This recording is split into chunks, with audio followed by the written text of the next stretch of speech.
your spiritual podcast station, bringing you the uncut, unblocked, and unscripted. This is the only place in the podcast universe giving you a balanced approach and a look at the other side. Everything from A to Z. We are live right now in the 1831 studio. My name is Natia Moore. And I'm Anthony Fliggins. And this is Pastor Anthony Said. Welcome, everyone, to this episode of Pastor Anthony Said. We are back in the building. Live in effect. Back live and in effect. Come on in the room. Make sure you like, share, comment, and subscribe. I'm sharing right now as we speak. Yes. Yep. Make sure you tell a friend that Pastor Anthony Said is on. Yep. We have been a couple weeks now, right? Been a couple of weeks. Like 2 weeks. Something like that. It's been more, but okay. Has it been more? Yeah. How? Like 3. No, I think it's been 2. Okay. You could be right. I think I'm right that time. I definitely think it's 2 weeks. But anyway, it could be 2 or 3 weeks. Anyway, we are back today, and we're glad that you all are joining us. You could have been anywhere else in the world, but you decided to spend your evening with us, and we thank you for that. All right, here we go. We're shared here. All right. How are you doing? Cannot complain. What about yourself? I cannot complain either. Good. Feeling pretty good. Good. It was a good day. Good. Weather was a little rough, huh? Yeah, towards the evening. Towards the evening. Yeah. But it is what it is. Yep. We've been talking about the weather all year. Yeah. It's just been up and down. Mm-hmm. So yeah, but I'm glad it's not the heat wave like it was. So I'm okay with this. This works for me. That was serious. My phone don't vibrate. Yeah. Heavenly Father, we thank you for grace, for mercy, and for strength. We thank you for your unmerited favor. We thank you for looking beyond faults and meeting us at our need. We thank you for being who you are in our lives, and we honor you for your presence. We thank you for your strength and your glory. We thank you for giving us one more day to get it right. We give you all the praise, glory, and honor. Give meeting of the mind, understanding hearts. Help us to speak words that will enlighten your people and give life and strength to those that will listen and those who would share it with someone else. We give you praise, glory, and honor in Jesus' name. Amen. Amen. Good. Amen. All right. So since you've been gone, what's in your neck of the woods?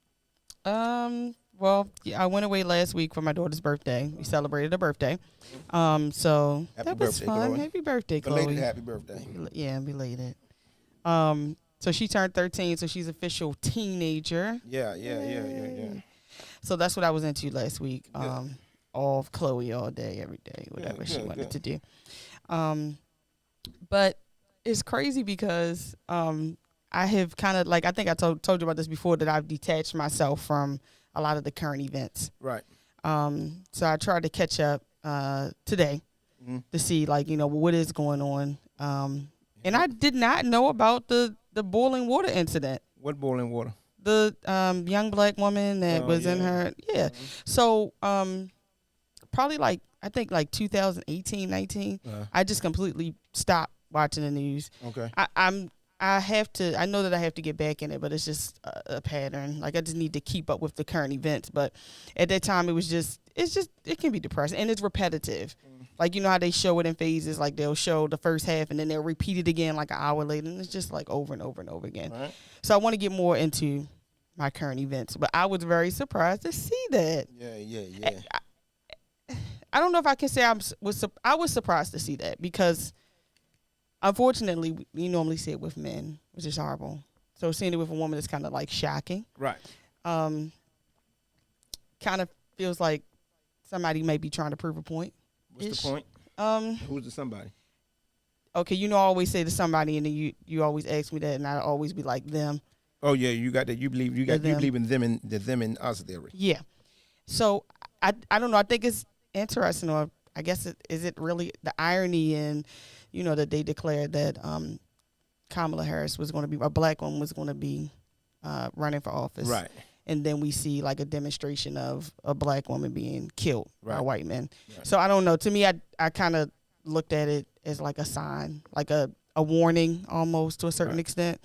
I remember when she, and this is no offense towards her, but even when she first joined for vice presidency, something similar to this I remember happening with a young black couple, a woman and a man or something like that around this time too. Right. And I mean, I'm just saying, I think that it's strange. It's kind of ironic that was announced and then this kind of happens. And very rarely, I think, do you see a black woman being killed. Right. And then they made sure we saw the footage of how it happened. Right. So I don't know. It was disturbing. Okay. But yeah. What's your take on that? I don't have a take on those two together. Okay. I have a take on either one, but not those two together. Not saying that those. I don't know how to, balance those two. I want to know. I don't know how to put those two together. But anyway, I do know that the woman actually called the police. Right. And he actually had his camera off. So his camera was actually off. It was his partner's camera that was on. Oh, okay. He cut his camera off. And so I don't know what he was planning on doing, but from my understanding, she was a little bit, I didn't do too much homework on this one, but I think she didn't want to call the police. Right. So I don't know, she was a little mentally disturbed or what. They said it was, she had a little something no, going they on. said, I don't know about that. I know that she called because she said someone was trying to break into her house. Right. Yeah. Yeah. I They didn't never see found a any person in evidence there, of like, none of I that didn't see stuff. any evidence of any mental health issues, but it's possible. No, that's what Did what they they're saying. declare Yeah, her her that she family. had- Yeah. Okay. Yeah. But according to the video, you wouldn't really be able to see that there was some mental health issues. No, there. no, Like no. She showed no signs of mental illness. No. Yeah. But the family knew that. The Right. family know Okay. who she is. Mhm.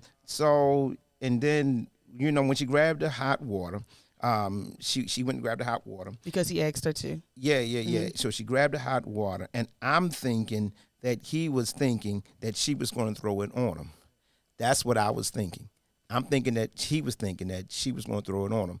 And he like, before you do anything with that, and then he shot. Now, I'm not saying he wasn't, he was completely wrong for doing that. And I think a lot of race, being prejudiced and racist has something to do with that. Really, I do. And it was just this was a murder. This was no self-defense. This wasn't anything. This wasn't an act of this was just a pure murder. This is just like a bad guy. You know what I'm saying? He was a bad guy. I think the biggest deal is now we're going to have to, during these times, I think we're going to have to start vetting our policemen a little bit better, and we're going to have to raise the criteria. Now, not the mental criteria. See where these guys are mentally. I'm pretty sure they have some kind of test, but we're going to have to better test these guys. I don't think the test makes a difference. Go ahead. This is what that just comes into this, and that will at least give us a sense, give us a sense of who these men are, what they think, how they think, and if they should be allowed to. Because I don't think it's that to be a part of the academy. I don't think you don't have to go through a lot to be a part of the academy. I actually attempted to be a part of the academy. Go for it. And it's quite a bit that you have to do. What I mean by go through a lot, I mean you don't have Mentally? to go. No. Which one? What I mean by to go through a lot is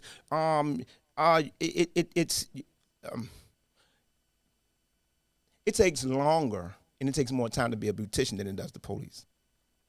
A barber than it does police. Because it's like 18 months to 2 years plus a test. For the training. No, to be a barber and a beautician. Right. But for the training purposes of it, like it's regards to training, yes. But as far as like to be a professional.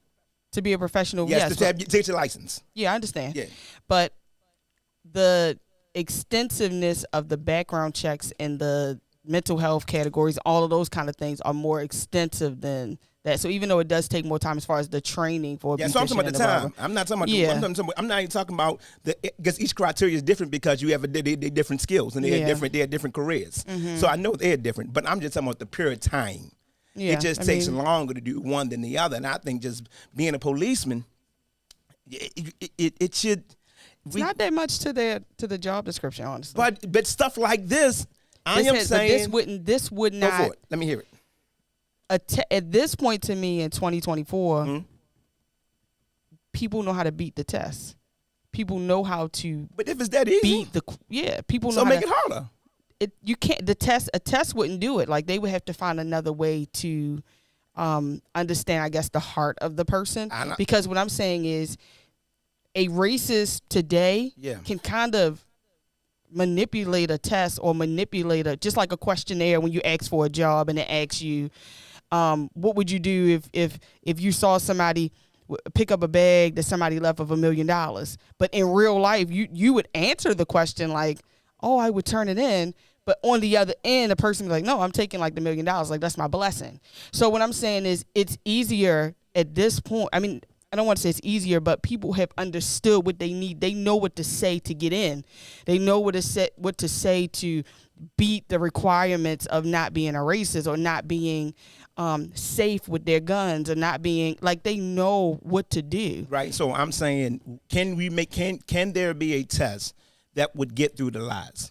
And that's my question. Can there be a way? Can there be a way of testing that will get through that can sort of pierce through those things? Because it is for the safety of our people. Absolutely. And so can there be a test? Can government and can our congressmen and can our elected officials, can those who are in office create something that's a little more intensive that will allow these people, because it's hard, because you got to go through a lot to be part of the FBI. So you got to go through these heavy background checks. In certain areas you grew up in, you know what I'm saying? Your family history. I mean, to go through all those things, and I know it sounds like a little bit overboard, but because of stuff like this and because the nature of the job, I think we're going to have to, now we're not going to have to, I think that we just should put a little more into choosing, and I don't want to use the word electing, but choosing and hiring people that's supposed to serve And protect. Absolutely. I So I think they can have a test that. I don't think so. I do. I think that people can beat the test, and I definitely don't think that they will create anything. No, I don't think they will. That will really. No, I don't think they will. Realistically be of service to us. But like people would just beat the system. Yeah, but I do know get their why. friends in, get the you know why what? Yeah, I do know why they won't do this. Okay. There are not enough police. That's why. There are not enough Yeah, police. not enough police. I think at one time. That's why the training is so short. Yeah, too. so short. That's right. They're not. So they wouldn't do what I'm saying. It wouldn't be. But doing that there's only. So you have a lie detector test, right? Mm-hmm. Which for the most part, I forget the percentage that they say is pretty much accurate, but it's a pretty high percent that's accurate.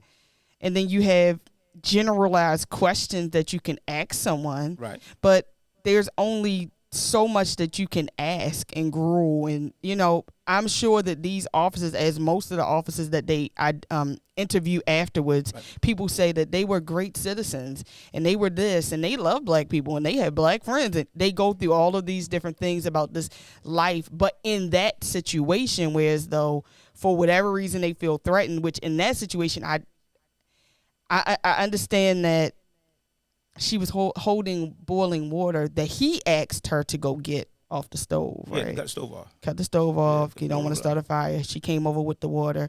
And I was trying to understand what was said, like, between them. I know she said, like, I rebuke you in the name of Jesus. And right there, he said, I'll shoot you in your face. Mm-hmm. So I don't know, like, what triggered, like, that response right there. But I don't really think that there's a test that will be able to ensure the safety of us. So I'm speaking in a hypothetical. I'm speaking in a hypothetical, and I am saying that there is no test, but I am saying I believe you don't believe there can be one. I don't believe that there can be. There can or will. I don't believe that I don't believe they're able to create a test that purely can tell the heart of a person, can tell the pure sanity, or what some of them don't even know that's within them. Okay, like some of them, you know what I mean? Okay, like yeah, some yeah, of them, yeah. some of them I don't believe actually walk around like, I'm a racist, I hate black people. I really think that in that case, not that case, but in cases in general, like, I don't know what it is to trigger this intimidation with black people just in general, like that well, actually, I guess all of the different histories and things, but it happens and they just take the life, and then that's just it. Okay, so now we're gonna have to. So now I'm gonna have to play. So now we're going to be like, sort of like an imaginary somebody. Okay. So we have to use. So I'm going to have to walk in the world of imagination, and I'm walking in the world of imagination because I currently do not know anything about this subject or about the police academy. And before we go any further, I would like to say I pray the safety and the protection of those who are actually putting their lives on the line. And I am pro-black, pro-blue, all that stuff. Just do it the right way. period. And so that's the first thing I want to say. So I'm not against any police. But there are some things that I do. Just being just putting on the cloak of imagination and standing in this and stepping in the stead of the what if. Not even saying what can, how, but just what if. One of the things I see when I see these things is white people, European people, being called to black neighborhoods, working in black neighborhoods, knowing historically that many of them are already a little intimidated by black people. Mm-hmm. So when they see black people, the first thing they're going to do, not all of them, by the way, but the first thing they fear is the number one thing. And so, you know what I'm saying? Before they try to serve and protect us, they're going to first think about protecting themselves. Mm-hmm. And so people like that, so asking a person, and I'm pretty sure they do this, of course, but I'm pretty sure they don't hold this to the letter of the law. But where did you grow up? And if you grew up in an area that's predominantly white, and your family white, your grandmother, great-grandmother, I mean, your whole, you don't have, you know what I'm saying? And I'm not saying you don't have a black friends. I'm saying you have not grown up and you have not been raised in a black neighborhood or around black people. You don't know the sensitivities. You don't know our stresses. You don't know the plight of the community. Mm-hmm. And you come here to serve and protect. Well, my concern would be, or if I had to resolve this issue, just with a magic wand, of course, let the Europeans protect the Europeans and let blacks protect blacks. Now, I'm not saying that's 100% correct, by the way, because something just happened a few months ago where a bunch of black police just killed a man that was running from them. They beat him up right there. So I'm not saying this is 100%, but it would quell a lot of this. And so that's the things I'm saying. These are the things that and again, I'm talking from an imaginary form. So I'm not saying something was this realistic, this not. I'm not coming from that point because I really don't know. Love to know. Really don't know. But in this sense, yeah, our people should police our people. And when I say police, I don't mean police in terms of watch over. I'm in terms of serve and protect. And the Europeans should watch, serve, protect their people. That's what I believe. I think that will open up a whole nother can of worms, like with segregation, I guess. I think it would then bring us back to separating everything, because then it would be like, okay, well then keep your people in your schools and your people here, the black people in this school and the white people in this school, and then keep the doctors that are black in this hospital and the doctor. I mean, take care of the black people in this hospital and the white people in this hospital. So you are saying that this will go across the board? Yeah, I'm only using imagination. I understand. And so in your imagination, this will go across the board. Absolutely, because really? I don't just look. It's not when I look at things. It's never just. It's never for, one thing. It's never right. for that That's one right. thing. That's right. You look at the whole. You try because to. You try to amalgamate everything. You do it in your mind. I don't try to do it. It is the way of the world. No, it's not. It is. If this was it's not. No, it's not. If this That's not the way of the world. Let me finish. If this was something that was passed.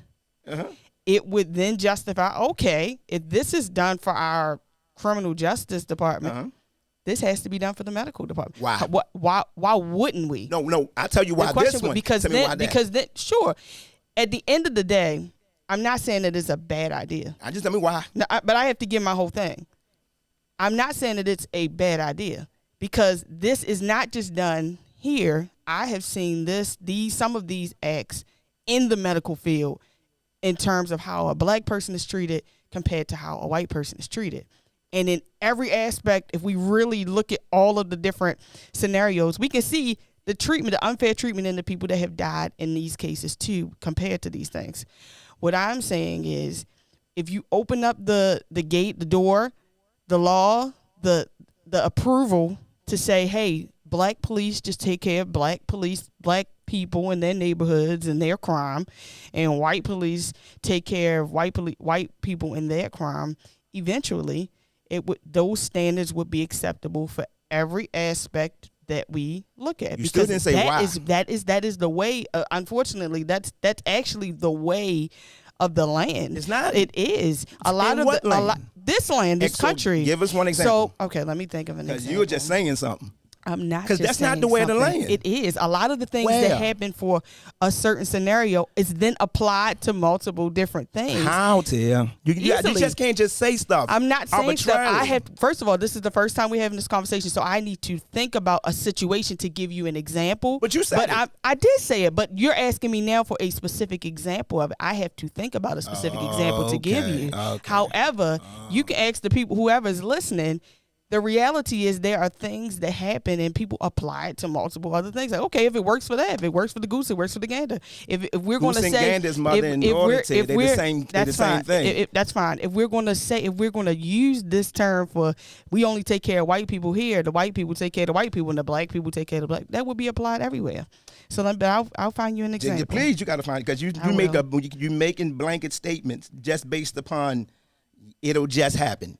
I'm not making. But you're not making it on what happened. I'm not making any blanket statements. And be mindful, this is imaginary. I understand. So that's why I'm saying. I understand it's imaginary. So we're not saying that this is. I actually understand, but you're saying this is the way of the world. I'm saying the way of the world to use or replicate things that are used in multiple other situations. Like, for example, if we say, okay, let me think. This is going to be kind of basic. Is the only thing I could think of straight off the top, since I'm being forced to think of something without any think time. Yes, you said it. Okay, so this is the only thing I can think of right now. This is good, y'all. But welcome back. Okay, so theft, right? Stop. I'm eating candy. So when I think about theft, I think about remember when people were stealing from Walmart and they then initiated the cameras where you are able to ring up yourself now, right? That started, I don't know if Walmart was the first place, but it was the first place that I ever saw where you were able to self-check out. They found that worked. I'm not using race or anything right now. I'm just using a general thing that has happened in society that has now replicated to multiple stores, like for the sake of whatever reason, because they think it works.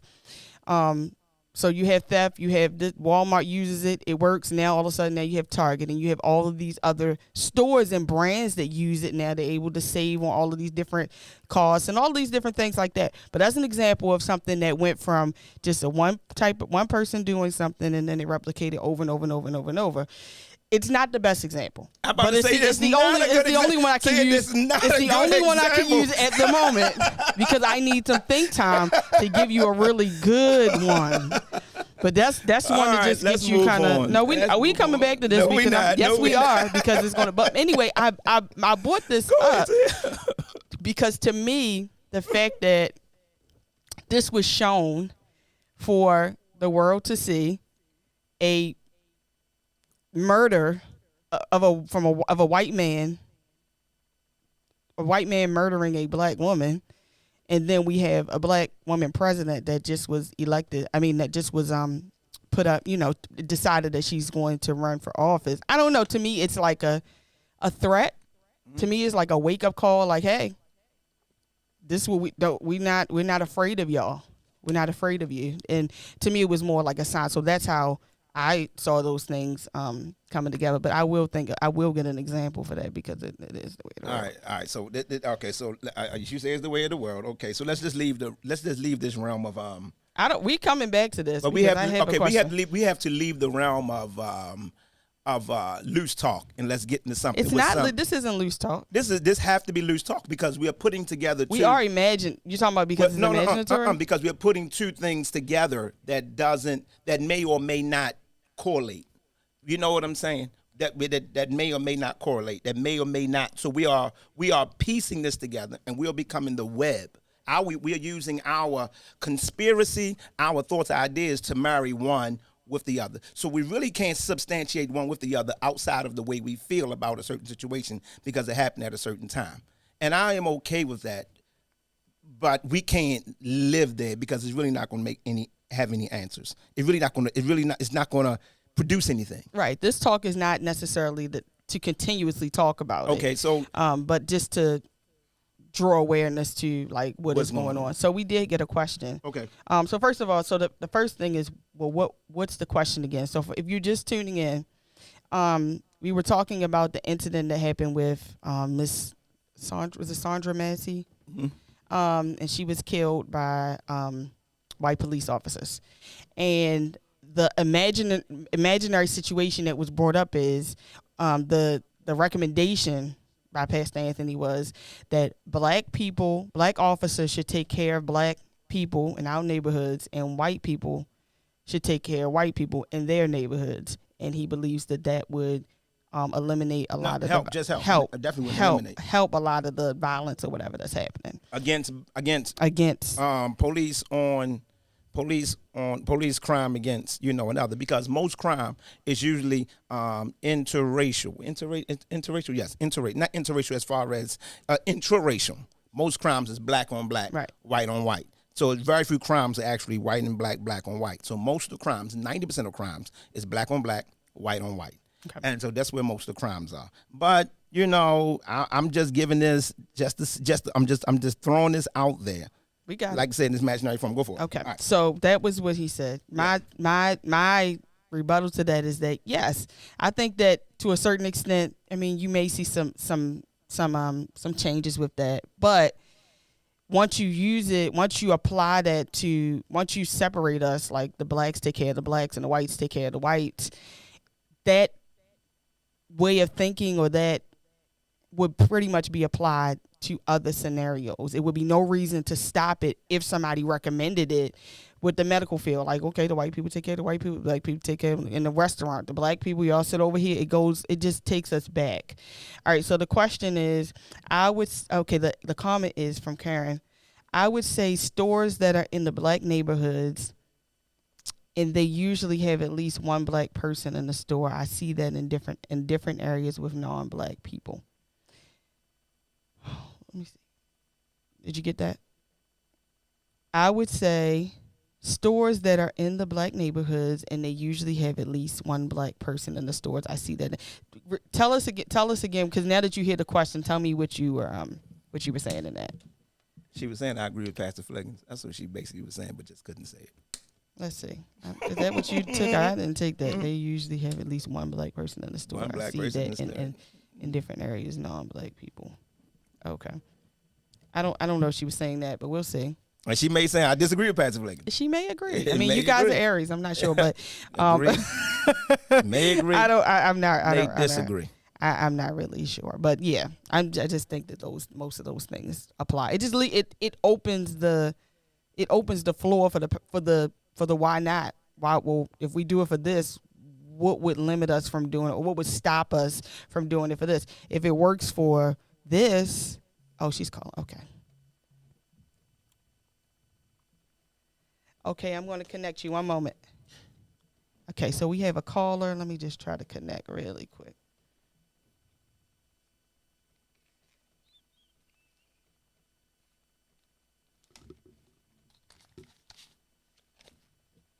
Okay, let's see.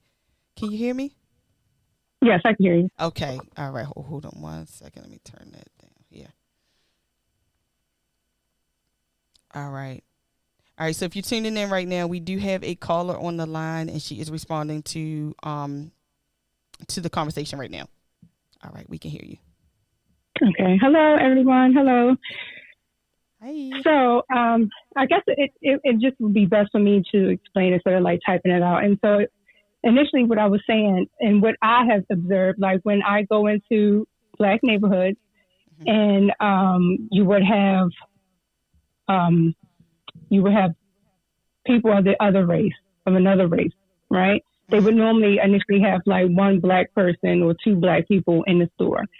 And I look at it as like for safety, I look at it as maybe being accepted, but they're not giving back to the community. So they're really just extracting and making it seem like they are there to benefit or to give back, but they're not. Okay. Help us out, Karen. What do you mean by they're distracting? You mean the security guards are No, distracting? extracting like no, not distracting. Extracting like just taking from the neighborhood. Extracting. Okay. Right. And so you're talking about. Back.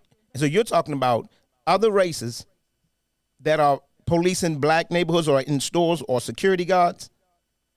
Other stores and give an example. Break that down for us Give one an more time. example. Okay. You can make it up. Let me hear the question again because I may be talking about something totally different. This is just my observation of individuals coming into. Okay, cool. So the conversation was, we were talking about the young lady that just was killed by the white police officer. Everybody go over to Pastor Anthony Said. Yeah. Y'all can hear everything. Okay. So leave my page and go over to Pastor Anthony Said so y'all can hear everything. Go ahead. Okay. So you probably have to share it on your page, otherwise people let me share it. Let me share it on my page. Go ahead. So we're talking about the young lady that was killed by the white police officer.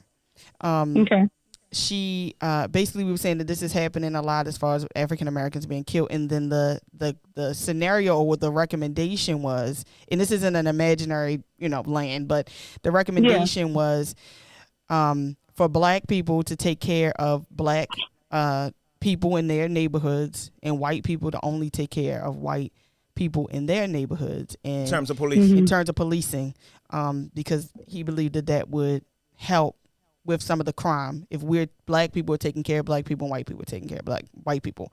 My concern was that, okay, if that works, it's going to be something that would be recommended across the board. It wouldn't just stop at that. It would be, okay, well then keep the white people taking care of teaching the white kids, and the black people teaching the black kids, and the white people taking care of white people in hospital and black people. It just brings us back to like the separation of the races. Segregation. Yeah, segregation. I believe that it wouldn't stop with just the policing. It would then open the door. Like, if it works for that, then let's just take it and do that across the board. As most things, kind of spread. If it works for one thing, or even if it doesn't work and it's been suggested and people accept it, it then becomes like a thing that we just continuously use.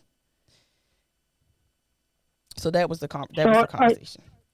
So you're asking if that is a good remedy? I mean, in some cases, but even with your own race, you'll still have people who will kind of come in and bully other people. That's true.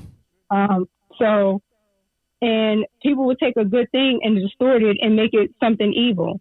So even if we started out in neighborhoods, governing each other neighborhoods with policing, it would eventually filter out into something else, and people would kind of like turn it around into something else. Yeah, I agree with that. Yeah, okay. I think the thing was, Pastor Anthony was saying that it would not be something that it would if it happened, it would just stay in policing. It doesn't necessarily mean that people would want to use it across the board if it worked. If it didn't work, it would just be something they only would use for police. And I was saying, I don't think you can just say that it'll just be for police and that's it, because if it works, or if it does not work, the fact that people are okay with keeping blacks with blacks, whites with whites, then creates that, segregation again. With the races, it would be something that would replicate. It would be something that we do all the time. It would go back to that. You can kind of see it. You can kind of see it now, like us in different communities, especially with our, I wouldn't say our Jewish community. Like, thank you. Oh my goodness, Glenn, come on, man, come on. We want our Jewish people. Jewish. Want to go to it? Thank you. I knew somebody was going to help me. I just waiting. Jewish people got Jewish police. When you go to what it's called, they call it, no disrespect, Jewtown. It's Jewish police up there. That does not correlate into everything else, but there's Jewish police taking care of Jewish people. So we do have an example, and it is working over there. So thank you for helping. The question wasn't is it going to work or not? Yeah, but is it correlate to everything else? That wasn't the question. No, would it go into everything else? But the proof is Jews police Jews.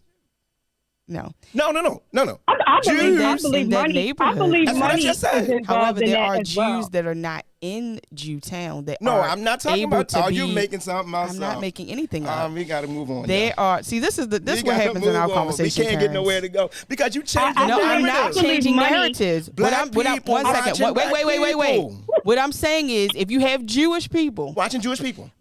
in that neighborhood, And I'm from black all the neighborhoods. Jew people, all the Jewish citizens are not just in that neighborhood. I didn't say They're that. all around. I didn't say and that. They're not just Jewish offices in the locations that they live. So you're making my So point. what So I'm it didn't saying intersect. is, you're saying that black people should take care of black people, meaning Jewish people should take care of the Jewish No, people that as they far as their are police. doing that. How that's not necessarily true, because if they're, can't say they're in that. other locations, they're not just taken care of by Jewish police officers in that location. Okay, and there are Asians in black neighborhoods.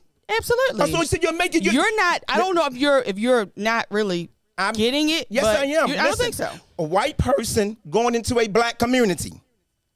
We're talking about Jews. No. Stay with that. White people. Your point is for the Jews. No, my You're point saying- not for the Jews. Your point now. My You're point saying is not. Listen, that's not my point. Then you can't use listen, that as I am as a point. substantiating the Jewish as my point. My point is That doesn't substantiate it anything. does. My point is, in my imaginary world, y'all, black people taking care of black people. Where is this done? It is done in the Jewish community. Let me finish. Okay, I'll let you finish. Make sure you let me finish when I start Let talking. me finish. Okay. I'm not saying Jews don't live everywhere else. Like black people don't just live in black neighborhoods. And white people don't just live in so-called white neighborhoods. And there are blacks that live amongst Asians and Asians that live amongst blacks. And that's just the name of the game all over the world. So I'm not taking away that. So I don't want to make a But your foolish statement. recommendation is that black people, if there's a black issue, that a black officer responds to the black issue with the black person. No. That's not what you're saying? No, my black community. Because So then you need to specify that, because it sounds like you're saying that black officers would then, in imaginary land, in this, that the blacks would take care of the blacks. Is that not what you said? black people are police. So the problem is there are not enough police. What did you say? We get that. I think people need to be cultural sensitive. That's what it is. They need to implement Cultural sensitivity. just like they implement report writing. That's a whole segment. That's why you get words like fear and words like you understand. It triggers a psyche. If I say I fear someone or I think someone's going to kill me, no, they're going to go with fear. You have to write a report as though the person who's not there, as though that they were there, or the person who So when they read it, they can feel as though they were there at the crime scene. They have a whole segment of report writing, so I think they need to have a whole segment of culture sensitivity if they're going to be assigned to a particular neighborhood. I agree. I 110% agree. But so we got that out the way. No, we don't. I mean, you can have at it. No. Okay, so my concern was, initially I thought that you said that black officers should be assigned to black communities in which they would only take care of black issues that they were called to. I don't know what you're talking to. That's not what you said? Nope, that's not what I said at all. I never we'll said play those it back. words.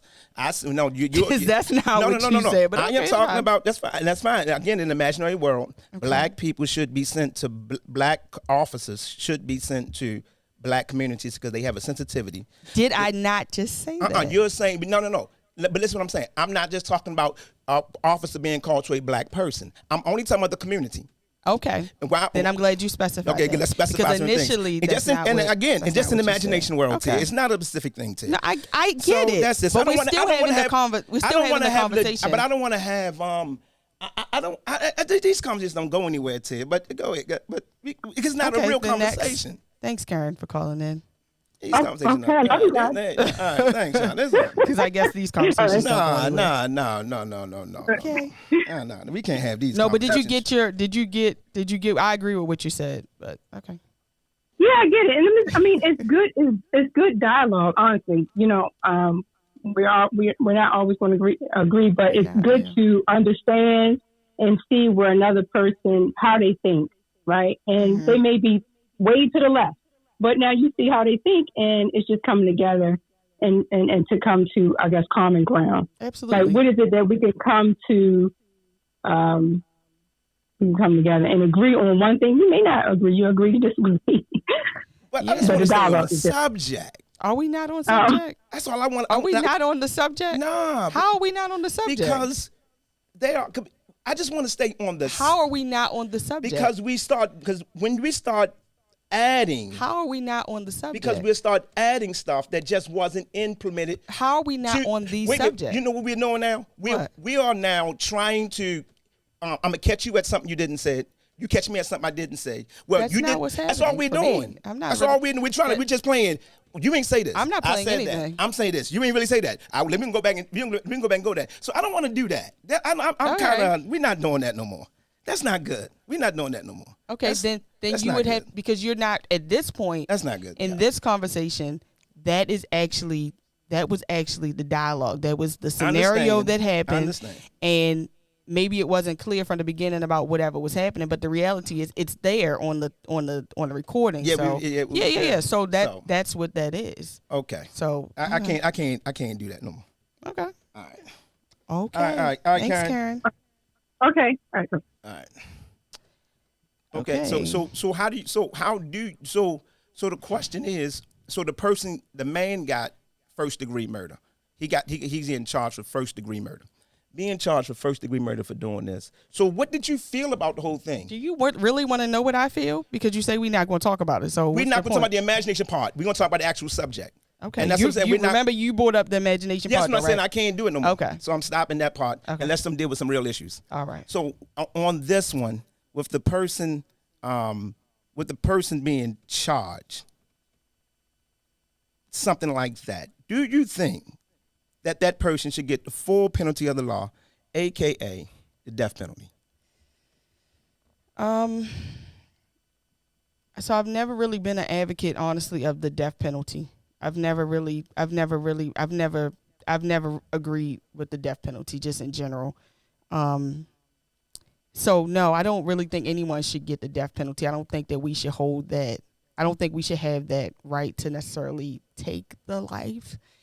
I do think that he should be held with whatever the full penalty of the law is in regards to the jail time or the imprisonment or whatever the case may be. I don't think he should be able to just walk around and be let go in 10 years or 5 years or 6 years. I think that he should have to serve his term. I do think that.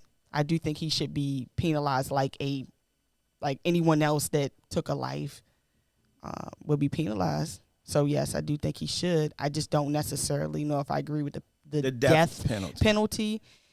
I know that it's kind of close because and I rationalize this with myself, just in general. Like, even though yes, I don't agree with taking the life, and I understand that them being in prison is almost like taking their life, but not to a certain extent, yes. But they are still alive, they're still living, but without the freedoms that they normally would have. So no, I don't believe in the death penalty, but I do think he should have to spend like a life term in prison or the rest of his life in prison. Rest of his life or lifetime? I think the rest of his life. The rest of his natural life, yes, natural born without life. any type of, because I mean that just showed that there was no cause. There was no cause. She didn't lift the pot. There wasn't. I could see if she had a weapon, or even if she was abrasive, which is still really not necessary to take her life.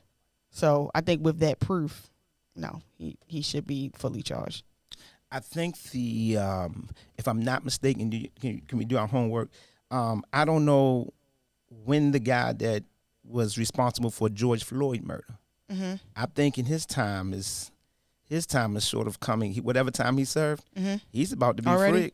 See, yeah. See, that's and that's the thing, and that's why something like this deserves the death penalty. Because you cannot take a life, a black innocent life, and you've been taking black innocent lives have been taken since they've been here, and you've already taken innocence. At some point, somebody have to pay, and if ever payment is deserved for something like this is that moment. Now, will it happen? No. It will not happen. You're my pastor. Do I believe in forgiveness? Yes. But you can be forgiven and go to heaven. We just don't need you here. You cannot just snatch what you did not give. And it's a woman. And saying police have tasers. I mean, you basically just killed an innocent woman when you have a taser. You, sir, are not welcome here with us.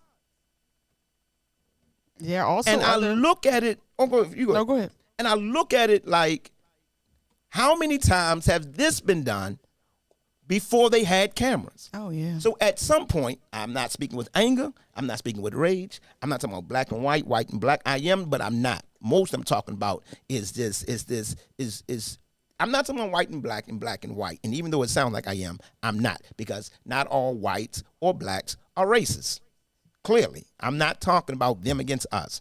I'm talking about this heavy spirit of racism, this heavy spirit of prejudice, still resonating in the hearts of people, a young person at that. 37. A young person at that. So this ain't no 1960s brother. This ain't no 1950s brother. Nah, this was a young guy who still got that kind of anger in his heart against, So if someone would have to pay a penalty for something like this would be it. I believe that the person, I forgot his name, Crump, the lawyer Crump, is always fighting for money. Always fighting for money. They are always fighting for money. And these suits, once people get, when these people are senselessly murdered, we give them these huge lawsuits. I mean, millions of dollars. Mm-hmm. George Floyd, Freddie Gray, Sandra Bland. There are a number of people out there. And but the police academy and the policemen in the city, they got insurance. Mm-hmm. They got money for stuff like this. Yeah. And then with all of that, I still see it. Somebody got to put their foot down. Yeah. Somebody got to put their foot down. And I'm gonna tell you why. Because y'all looking at Crump and you're looking at and I have nothing against these great men, and I appreciate all of them and all their work. But you're looking at Crump, you're looking at Jesse Jackson, you're looking at all these great men that are standing and fighting. Y'all be mindful, they getting paid. Those lawyers getting 50%. Yeah, as they should. They should. Those lawyers are getting 50%, and then we don't know if this is taxed. So I don't know. I'm not quite sure. I'm not sure if you're getting taxed. So if you're asking for $20 million, he's getting 10. I mean, you know what I'm saying? Then if your piece get taxed on top of that, you walk away with 6. Okay, that'll change your life a little bit. Won't bring a life back, but that will not quell the violence, because America got money. If you want to stop this, you got to make a point. You got to make a point. And I guarantee you, if you put this guy down, everybody else going to say, no, all of us are equal and all lives mean something.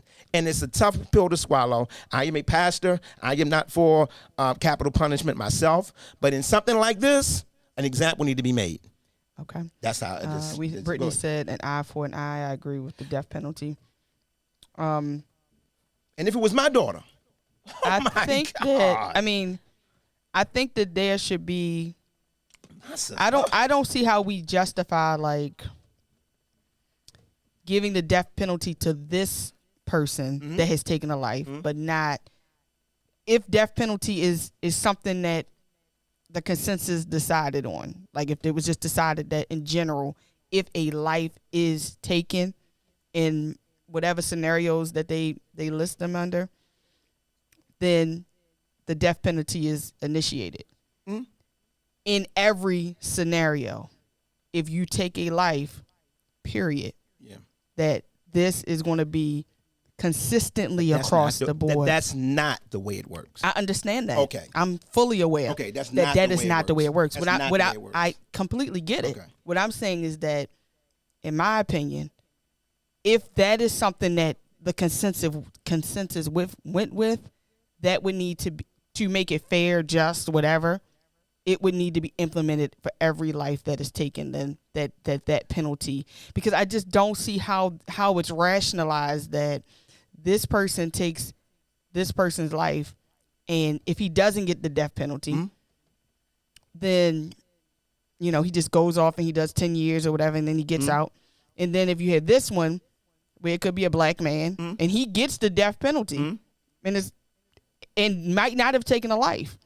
No, What I'm saying is that the harshness of even the punishments is not equal as well. Like the way even the way it's being ruled. So, but I'm saying my recommendation is that nobody asked me, but I'm giving a recommendation is that it be across the board. If you take a life, then if the death penalty is what everybody's saying that you should go with, for example, then everyone should be charged with the death penalty if you take a life. okay, but so that's where you stand. That's where I stand. Okay, I'm saying that that's I where don't you stand. agree. Okay. I don't agree Right, with right, the right. death penalty. Okay, but good. if it became a thing where everyone that it was a law of the land, like it's in general, we see it more and more and more and more and more. Then to me it should be across the board. Then if you take a life, then that's the death penalty. Not that the A takes a life and he doesn't get the death penalty, and then B takes a life and he gets the death penalty. Like how do you? That's how the law works. I You get it, but you just don't agree with that. No, I don't Okay, agree with that. 'Cause I'm just saying I just you don't just see don't how agree with you that. can. Right. How can you do that? Because most death penalties are for premeditated murders or senseless acts of violence. So that's what most death penalties go for, not just murders. It's because a lot of some murders are just self-defense. Well, yeah, I know that. So most of them are just this. And I get what you're saying, But too. most, we can't say all. Like we can't say. But no. There is no such thing as an all, because that's not the way the death penalty works. That's what I'm saying. I am saying that if you take a life, if death penalty, it should only be for. Okay. I get your point. I'm just making my point. So I clearly understand your point. It should be across the board. Now, just for my point, and I'm not disagreeing with your point. I'm just making. I'm not disagreeing with your point, and so I'm just making my point on this. So now, in from where I stand,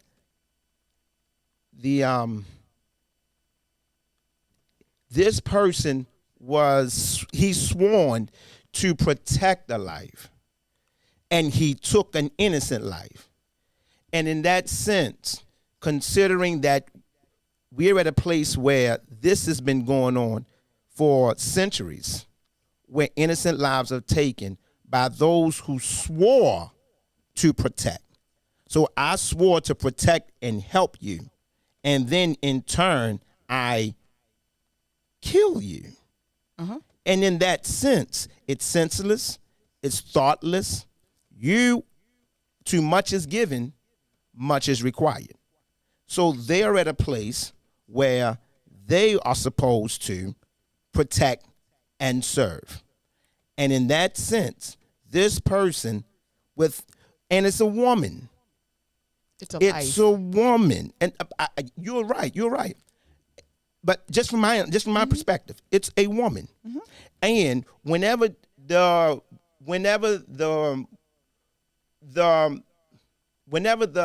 Bible says that the woman is the weaker vessel, my understanding of the weaker vessel is not that she is a vulnerable vessel, but my definition for weak, when it comes down to that, is a delicate vessel.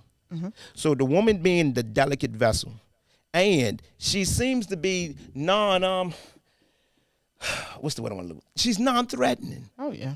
And so now, if there were ever any vision or view of innocence, that's what it would be. She commented before they came into them, "Please don't hurt me." Yeah. So that's what it would be. So now she is. I mean, no weapon in hand. Hot water, okay. No weapon in hand. I mean, in her house, she called the police, and in all this, to make an example so this would not happen anymore, and to give the police academy this is just not it. This is what you should do. America says, and I'm trying to substantiate my point on doing something that you know you shouldn't do, and I'm going to jump here. I'm going to make a hard leap. I'm going to make a hard leap for this one. If you touch America, America will touch you, a.k.a. Pearl Harbor. If you hurt us, America will hurt you. And America bombed Hiroshima in another nation, another country, another state or city right next to it. But they annihilated they bombed innocent people. Few airplanes from Japan came over here, bombed Pearl Harbor. I believe it was 1,500 soldiers. I mean, killed 1,500 soldiers, but they did that on our land. America, during those days, right before World War II, if I'm not mistaken, or going into that, or somewhere around that one, because they didn't want to get into they didn't want to get in, they did not really want to get involved with that, but they were sort of forced to get involved with it. America got involved with this one, and America sent their troops over. We sent our bombers over, and we placed a bomb, and we took out an entire region. Babies, children, walking around with their skin. I mean, they were just walking in the street, and their skin was just peeling off. Babies, they got one picture with Hiroshima. I think it's Hiroshima, with a baby holding a teddy bear. Teddy bear eyed, the eye of the little teddy bear was off, but the baby's hair was just melted off. She did nothing wrong. However, you touched ours. And so to make an example for any other nation, you will not cross over the Atlantic or the Pacific to touch us. And if you do, this will happen to you, and it has never happened since. The only time that has happened, it happened one more time, and that other time would be 9/11. But you make an example so it won't happen again. So I understand the across the board, no death penalty. And I said I'll make a hard jump. And I said it's going to be a hard leap. Definitely. I'm saying it's a hard sell. I am saying, yes, I am admitting that, everybody. So I am not saying, I'm making a hard sell here. But I am saying, when you touch one of ours, somebody got to be touched, or you will touch again and again and again and again. And at some point, somebody got to stop saying, here we go again. Let's march again. Let's raise our hands again. Let's forgive again. Let's do this again. Send them on to glory. And not theirs. Who's not theirs? Like they don't care enough to do that. No. I get that. Yeah, I'm about to say that who don't care enough to do that? I don't believe this country would even agree to anything like that. They don't care enough, or it would be happening. Yeah. It's not impossible. Like, I mean, it's beautiful. It's a great recommendation, but no. I'm not saying it won't happen. I'm just giving my little point here about capital punishment. I am not big on the capital punishment either, by the way. I believe in grace and everything else like that. But sometimes I tell Deshaun, to my wife sometimes, I said, some people just do better on the other side because they're not doing anything here. We just do better. They just better on the by and by because they are ruining, killing, destroying here. And at that point, you got to be able. So the eye for eye thing, and so why did God say in the Old Testament eye for eye? The eye for eye thing was it was not because if you kill my cat, I kill yours. Or if you take out my eye, I'll take out your eye. Or if you cut my hand, I cut yours. And that's what we think the eye for eye is. But that's not the reason for the eye for eye or the hand for hand or the life for life or killing. That's not the reason why God said that. The reason why that was part of the law in the Bible, an eye for an eye, was in the Old Testament, is for equality. And that is to say that the eye of the poor man is no less valuable than the eye of the rich man. And the hand of the millionaire is the hand of the millionaire is not more valuable than the hand of the slave or the servant. So if you rich man, take a slave man's hand, then I'm going to have to take your hand because all hands are equal. All eyes are equal. So it wasn't a rule of, it wasn't really about balance. That's where that's how it comes out. But that law was about equality. Like God, even though we have different places in life, God doesn't see one person greater or less than the other, even though we're in different situations. So that's where that eye for eye, come from in the Bible. So should we? So anyway, I'm leaving. Yeah, no. So I'm just using this as where they come from, so to give to give context and understanding of why that was written in the Bible. The eye for eye, hand for hand, written in the Bible. It was not to. It was not for. I get it. Yeah. It's not. It was not so that there would be any level of. Oh man, retribution. Yeah. Yes, for in retaliation. That's what they were used for. It was not a law of retaliation. It was actually a law of equality. Mm-hmm. And so one hand is as valuable as the next. Mm-hmm. That's what that meant. Okay. So good. yeah. So, but that's what I believe about that. The next, you got anything else to say? Okay. All right. So now the next thing is the next thing I want to say is, how do you feel about female leadership? Considering that Kamala is now running for the White House, running for the presidency. What are your thoughts on female leadership? Politics, religion, what are your thoughts on female leadership? As a female, I think that it's definitely time for females to have more of a distinct leadership just in general in our country. I'm not opposed to it. I'm definitely for it. And yeah, I'm concerned for her, just because, for her safety in general and her well-being and all of the different things that come with that. But I think that women are able to do an excellent job in leadership across the board, just in general. And we've proven it. In every major corporation, there is a female. So, we had the same qualifications. Unfortunately, we don't normally get paid as much as men in the world, just in general.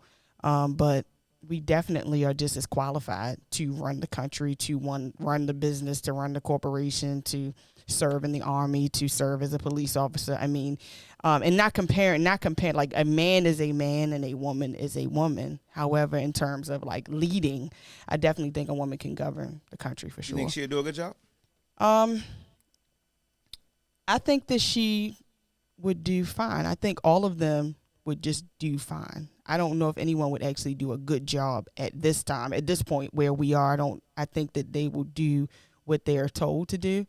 But I don't necessarily think that. I think I look at them all of the politicians kind of in the same kind of range. But I think that she would do a fine job. You think she'd do a fine job? I think she would do fine. So you think all of them doing a fine job then? I think they all do.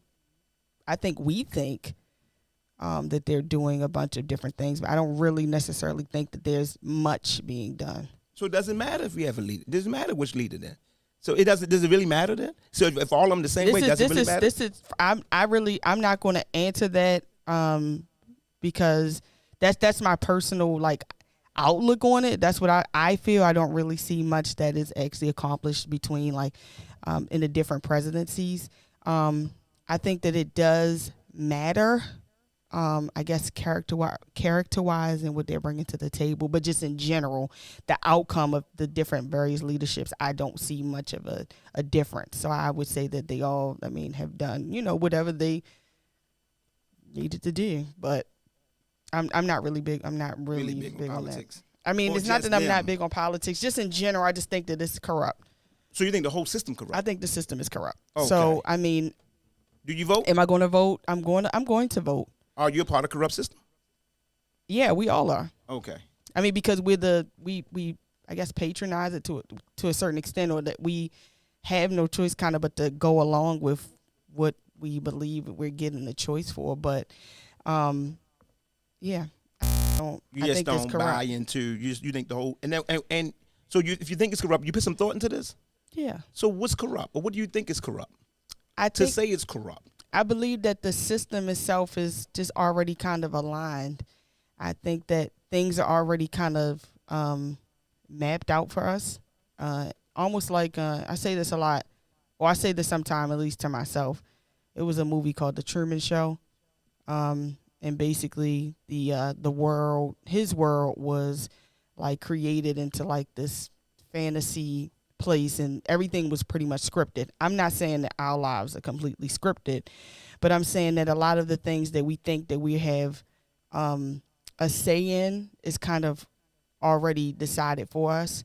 Like if I'm giving you a choice between Kamala and Trump, if we've already decided that Kamala's going to do this, what we need her to do, and then Trump is going to do this, what we need him to do. So whoever you choose, whatever the initiative or the plan of the land of the country is going to get done either way, whoever it is that you choose. I think it's time overall for a female to be able to be seen in a leadership position. I think that it could change the trajectory of the country in general. But as far as it making a great difference in it compared to maybe Trump or compared to whoever else, I just think that it's already kind of been planned for us as far as what's next, what's coming, what they've already prepared, the agenda for the next 4 years, the next 10 years, the next 20 years, the next 50 years has already been kind of mapped out for us. We're not aware of it, but I think that it's already kind of happening. And this is coming from that us, that them us theory again. I mean, I guess you can say that that's one of the them us thing, theory. But also just I guess just even just the overall, I guess, patterns and what has been occurring, I guess, recently, not even recently, but just in general, like it's just kind of that. It's just kind of what I see in regards to that. Okay. So I take I take a more of a professorial role when it comes down to leadership in terms of our politics. Okay. I take more of a professorial role. I become more I grab a little bit of historicity. I get an understanding of what happened and what did happen, what policies are going to be implemented. Do I believe that there are some agendas that are already set in place? Yes. Do I also believe that there are also outliers? There's certain people that just were not, they didn't fit a certain agenda or a certain path, almost the so-called come out of nowhere, hit you from left field. I think every now and then we get that kind of politician. We get the kind of politician that would say, every now and then we get the people's politician, which was a Barack Obama in my opinion. Now, I'm not saying Barack Obama was not a pawn or anything else like that. I'm not saying that he was or wasn't. That's not what I'm saying. I'm just every now and then you get this onslaught of energy from somebody who have this certain charisma, this certain personality, this certain thing, and that people look at and say, wow, you know what I'm saying? This one could actually do something. This one could actually complete his agenda or his assignment or whatever he has, because every politician, not politician, but every president has a domestic agenda and an international agenda, foreign agenda. And so they got two agendas. And I believe that they are given their assignments. Each one is supposed to do what he's supposed to do. But I do believe that some of them actually, go against the grain. Okay. Some of them go against the grain. I believe some of them do what they say they're going to do. I believe some of them just can't get anything done. I think once they get into the chair, they find out things just don't happen the way they wanted to happen, and things just go to left, and it just doesn't go the way they wanted it to go, or they don't have the power they thought they had, or they do not have the backing that they thought they had, as far as the House of Representatives and the Senate. So I do believe in those things. Do I believe in voting? Yes. Do I believe we have to say? I do believe that we need to be more engaged in our municipalities and our local governments before we start really, shooting for, the big picture. And most people only vote for presidency, but you don't vote for, you know what I'm saying, your judges right here, right. Your mayors right here. So you know what I'm saying? Like 28% of Baltimore City voted for the mayor. For the mayor, like 28%, right? And so 20% of people made this decision, and he's the mayor of everybody. Right. So you know what I'm saying? And so that's where it actually starts. And when you look at this, people then ask questions about, prime example. Let's just for prime example. Our governor Westmore. Our governor Westmore. With Westmore, some people did not vote anything else like that. He didn't get involved with the elections for the gubernatorial race. They really didn't get involved. And some people did. Some people believe in it. Some people don't. But that can affect And those policies can affect the people who are at home, dealing with taxes, dealing with transportation, education, money going into impoverished neighborhoods. Those elected officials have the power and the pull to make things happen that will either make our lives a little bit easier or a little bit harder. And I do believe that every person should have some type of interest, even though you may think the system is rigged, we use the word rigged, even though we may think the system is corrupt, even though some people may think the system isn't real. I am a conspiracy theorist, so I'm in part with all those things. However, to make my interest known is important to me. To make my interest known, to have an interest in my city, my neighborhood, the housing, the cost of housing, gentrification, where we're doing, what's going on, what's allowed in our neighborhoods, all those comes through our elected officials. And we vote for those things. And people lobby for those things. And in lobby form, you throw your interests out there so you can actually be your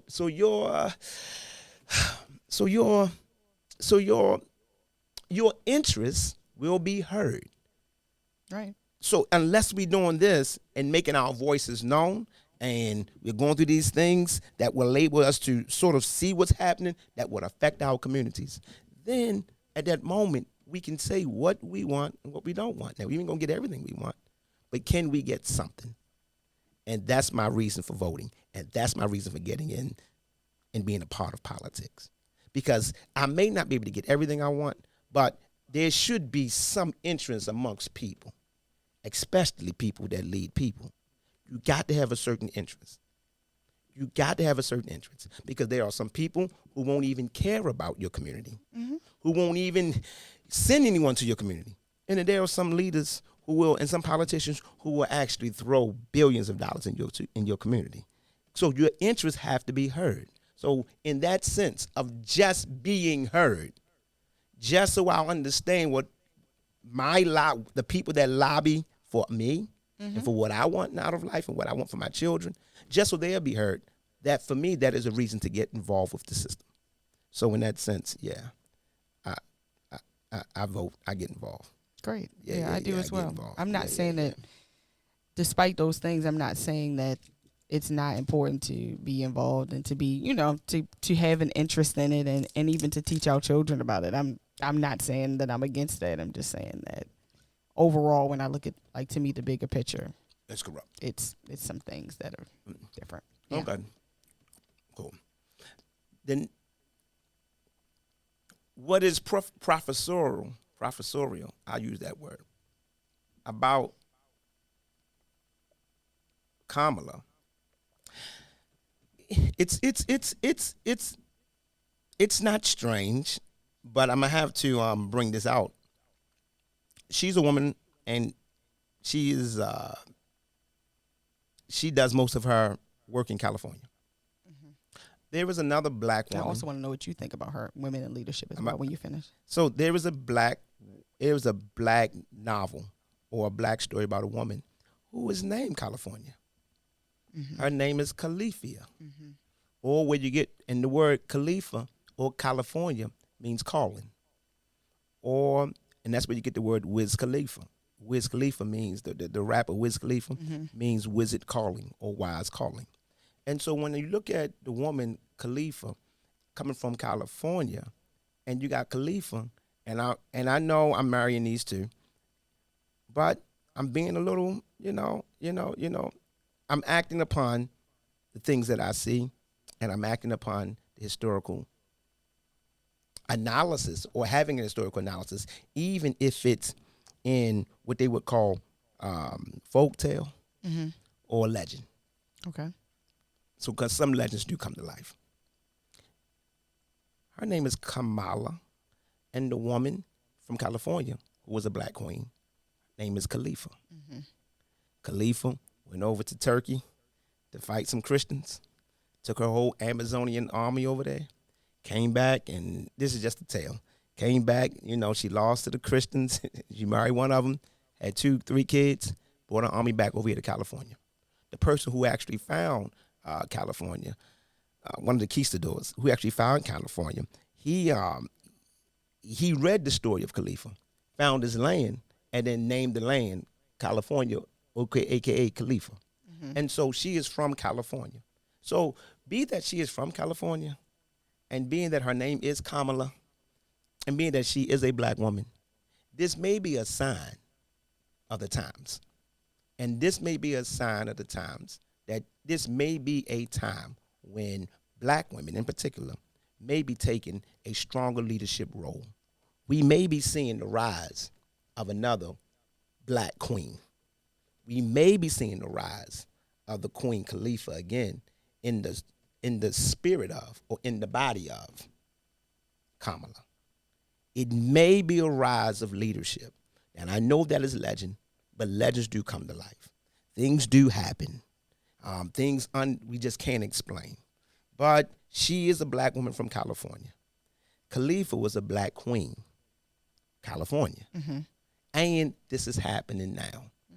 I am saying she could represent the rise of black women in leadership, especially in political leadership. Because it's one thing to run a business, it's another thing to run a church, it's another thing to run your house, it's another thing to run a school, it's another thing to run a program. All of them are different, but it is something when you have to run a country. And do I believe she is qualified to do it? I do believe that what I believe about Kamala is Kamala will move by the letter of the law. That's what I believe about Kamala. She will move by the letter of the law. My question with black women in leadership is: do black women in leadership make? And you can answer this one. Does women in leadership do they make gut decisions? I mean, decisions where it don't look good on paper.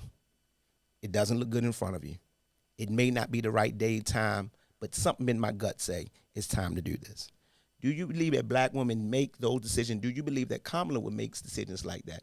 Because sometimes in politics, you have to make decisions that the left or the right don't agree with, and you may have to sign things into law or veto some laws when everybody else say no, not based upon the letter of the law, because she is a prosecutor. So everything she would do would be based upon the letter of the law. Because but will she step out of that at some point and say, this is just a gut feeling? Now, I'm not saying you got to do that all the time, but I just feel this is the right time to sign this. I feel like this is the right time to do that. I remember Barack Obama when Barack Obama was going to get what's his name? Not Saddam Hussein, Osama bin Laden. And while he was going to get Osama bin Laden, he was sitting there, and they asked him, "Do you want us to take do you want to take it now?" And he was sitting there watching, and all he said was, "Something in me said move now." When one of the helicopters actually went down, but he just said, "Something in me said move now." And everything looked like they should have retreated, but he had to make a presidential call. And he made the presidential call, according to Barack Obama, just on a gut feeling that he just knew it was time. And, the rest is history. So do you feel like, and that's one example, Barack Obama did that. And I'm saying, I'm pretty sure women do that, but I am asking you, do you think that black women in leadership, will they just go by the letter of the law, or will they able to make those hard decisions just based upon a gut feeling? I believe that Kamala would be able to make, of course, decisions, well balanced decisions based off of the law, of course, because of her legal background. But I also think that she'll be able to, because she's a woman and she's naturally compassionate, and she naturally would understand a lot of those making decisions that come from the gut. I think it's going to be more difficult for her to make some of those gut decisions because naturally men or people in general always say that women are too emotional. Their emotions could take over the decisions that they make. So I think that she would have to be particularly careful with the way that she responds to certain things, because it could be seen as overly emotional, even if it's the same decision that a man in that in that place may make. But I think that she definitely will be able to make ethical decisions just based, like I said, off of her legal background and her experience just being a woman in general. I think that she'll be able to make rational decisions. I think, like, historically, we've seen a lot of males. I mean, we make decisions that are irrational, like shooting a woman in her kitchen that's holding a pot of boiling water, shoot her in her face. So I think that overall, if we're comparing just decision making, it would be difficult to, I guess, to say that the decision making would be more rational from a man than it would be from a woman, or more of a gut decision from a man than a woman. So yeah, I definitely think that she will be able to have a balanced approach to her decision making, and I think that she would add a sense of sensitivity to a certain extent by her being a female, but at the same time, because she does live by the law, understanding the balance between the two, I believe that she'll be able to make well balanced decisions for the country in general, like based off of that. All of those different things. So do you think that women can make, in leadership, make those spontaneous decisions? Is that what you're asking when you say gut decision? What do you mean when you ask for the gut? Some things is just, it feels right. Some things I think that naturally that's how women. It's just a moment. Yeah, I believe that our decision making is similar to, I mean, if you're saying that men make those kind of decisions, like whereas though it just comes from the gut. I know you use Barack Obama in that situation. Just tough situations. Exactly. I think that, I definitely think that that she would use her instinct for some of the situations. In some situations, again, because she's going to be in such a spotlight, she has to just be so particular with every little thing that she does. That's what my next one was going at. Yeah, because the instinct go ahead. Decisions that she does make has to always be accompanied by the law and the ethical and the morality of consistently, because she will it will always be like an emotional type of thing, or it'll always be questioned. She won't be able to please everyone. But yes, I do think that she would be able to make those instinctual decisions in those kind of scenarios in general, for sure. Okay, so I'm asking this because you're right. Will she make this certain? And I'm asking these questions because will she make?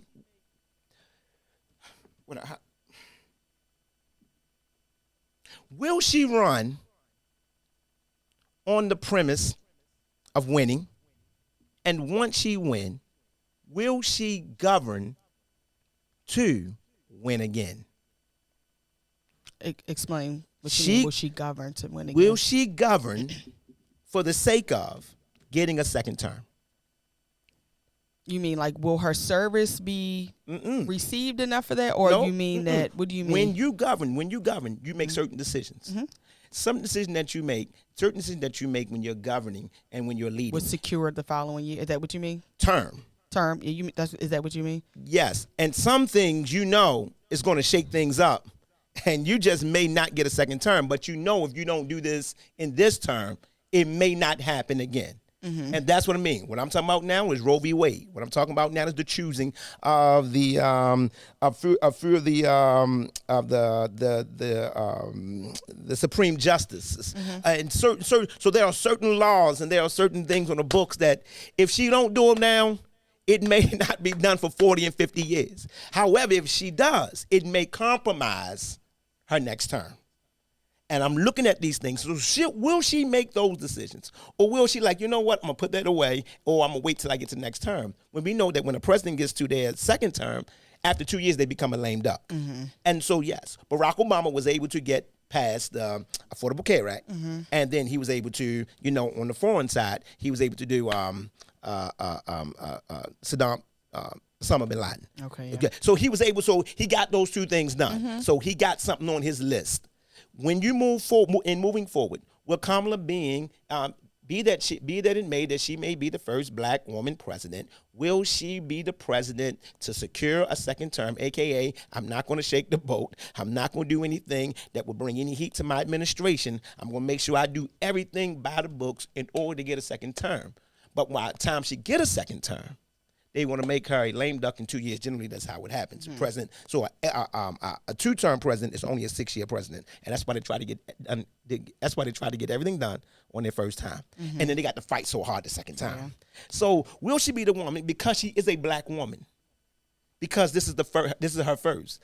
Barack Obama had the same problem, and some of the things he said he wanted to do, he said he couldn't do because you get what I'm saying. And he used the term the rising water or rising tides affect all boats. So we were like, wait a minute, you left a little boat. He said, no, all I did was I was able to, put some more water, into the system, and all the boats went higher. But the little boat, some of us drowned in the middle of that. And so he said he could have done more. They said he would have been a B+ president if he wasn't black. A lot of things that he fought for and a lot of things he wanted, he couldn't get right away. So he had to fight hard, and he got the gray hair to show it and said it. But that's what I am talking about. So will she be that kind of woman is what I'm asking. And I'm asking a woman. I'm asking a woman. So I'm asking a woman to say, again, you got to put those glasses on. Am I doing one thing so I can win again? Secure the future, or get some things done now? Because if I don't do them now, they may not be 25, 30 years before some of these things. I think that she definitely will go in strong. I think that she will get a lot done straight off the bat. I think that even seeing her partner having to, go through this, like with Biden having to step down and things like that, even though it's clearly the age difference and all the different things are different from her scenario, just seeing that it's not, of course, what's the word I want to use? Guaranteed. Like obviously your second term is not guaranteed. I do think that she will go in and hit strong. Even if she doesn't get a second term, I don't think it's promised that even if she has shown herself to be amazing, that she's definitely getting a second term. I don't even know if we can actually say that part, but I do think that she's going to go in strong and get as much as she can done early. Definitely, I don't think she's going to be a lame duck. No, I mean in the second term. Yeah, I don't think that she would prove to be considered a lame duck just in general. I don't know if that's the term for it. I don't think that she'll be considered to be like not able to perform well in general. Okay, so the lame duck for the second term. So the lame duck does not have anything to do with her performance. The lame duck, what she does as far as what she, I thought it was what you actually bring forth. Okay, the lame duck comes from the every 2 year voting for Senate. It comes in that. So in that sense, that sometimes when the Democrats are usually in term for 4 years, people just get tired of them. And then somebody new come on, and you now started getting more Republicans in the chair. Yeah, and more Republicans in the chair. And now some of the laws she tried to pass, they won't vote for them on the floor, which makes her a lame duck. Oh, I see. So that's the general consensus. So that's what all two-term presidents. Okay, cool. It's just a thing. No, I don't. But I do think that she's going to come in strong with whatever policies or whatever she's going to pass. I think. I don't really want to say it because I know that it's going to be a little strange. But it's all good. I mean, I think that, I'm just going to leave it at that. I think that I think she's going to go in strong. I'll leave it at that. I'm not. Okay. Yeah. All right. So that's what I think about Kamala Harris. I just think that she'll be a woman that will rule to the letter of the law. What have you observed about women in leadership in general? What have I observed? What have you observed about women in leadership, and do you think it's time for a woman to be in that role? Remember I was talking about Khalifa? I'm thinking that. I know, but that's what you said it represented. But personally, like, do I believe that times? So this is what I believe. So what do I believe about women in leadership? I believe, number one, leadership is male. I did not say woman or man. I believe leadership is male. M-A-L-E. I believe. Is male not man? I'm not even going there. No, because women can lead. No. But you got to clarify. For I am. those who Let me are thinking, finish. okay, Yeah, go ahead. no, I know. That's why I said, let me finish. Okay. Leadership is male. Not leadership is a man or leadership is a woman. Can a woman lead? I, Anthony Fliggins, says yes, a woman can lead. Yes, a woman can lead. But in every man and in every woman, there is the masculine and there is the feminine. There is the feminine in Anthony. There is the masculine in Anthony. There is the feminine in Natia. There is the masculine in Natia. And when it's time to lead, I think Natia Moore and Anthony Fliggins in leadership should place forth their more masculinity, and I'm not talking about in terms of your structure, your how strong you are and how much. No, what I mean by the masculine side is your logic. I believe that the logical part of us is the part that should lead. And I do believe that women who knows how to tap into their logical side can be effective leaders. That's what I believe. Women who are able to tap into their logical side, even if they got to go get some advice from their 5 brothers, even if they got to hear the masculine point of view, even if they got to hear those things, I do believe that leadership should be, you have to make logical decisions. The emotional side is the gathering side. The emotional side would be the caring side. I don't even want to use the emotional, but I use the feminine side of all of us. So all of us got masculine and feminine in all of us. There's the yin and yang in all of us. And when I say this, because we got this war now against masculinity and femininity, it's hard to even explain it on an energetic level, on a level of energy, because we only look at it on the surface. But it's deeper than that. It's real deep. And when you see the depth of it, you'll begin to really understand why. Okay, let's start pointing out leadership and people in leadership. T.D. Jakes has actually tapped into his feminine side, coming out with Woman Thou Art Loose. Here is a man who have made his name ministering to women. Here is a man who have done a whole lot with Woman Thou Art Loosed. Women's conventions and convocations. I mean, women in prison, women all over the world. I mean, stadiums with, you know what I'm saying, 20,000 women in 70, 85, 250 men. And be able to galvanize them without making them feel like they were over a man and without making them feel like they had to get under him. He was able to minister. So there was a part in him that knows how to minister that side. He also talks about cooking a lot. He talks about decorating. He does. He talks about these things, clothes and fabrics, the things that you see men just wouldn't even really, oh, whatever, man, put it on, let's go. You know, those things right there, you see he kind of care about. So he has this, he have tapped into his feminine side, and he is able to minister to women. So there is a man, so there is an example of a man. Tyler Perry also. So now flip it. Just flip that. And can a woman tap into her logical side in order to be in this position so she will be able to make decisions based upon the understanding of what it is and not how it feels or how it makes them feel. And that's where we are right now. So that's what I believe about women in leadership. Pastors, women in, if you run in a family, that's what I believe. Right. Can you find that logical side? Do you have that person, or do you have that advice, that somebody that says, hold up, this is how it looks over here. And then you're adding your piece to that piece, and then you'll really be able to make what you would say, a balanced decision. So that's what I believe about women leadership. So can women lead? Yes, women can lead. Is it time for women to lead?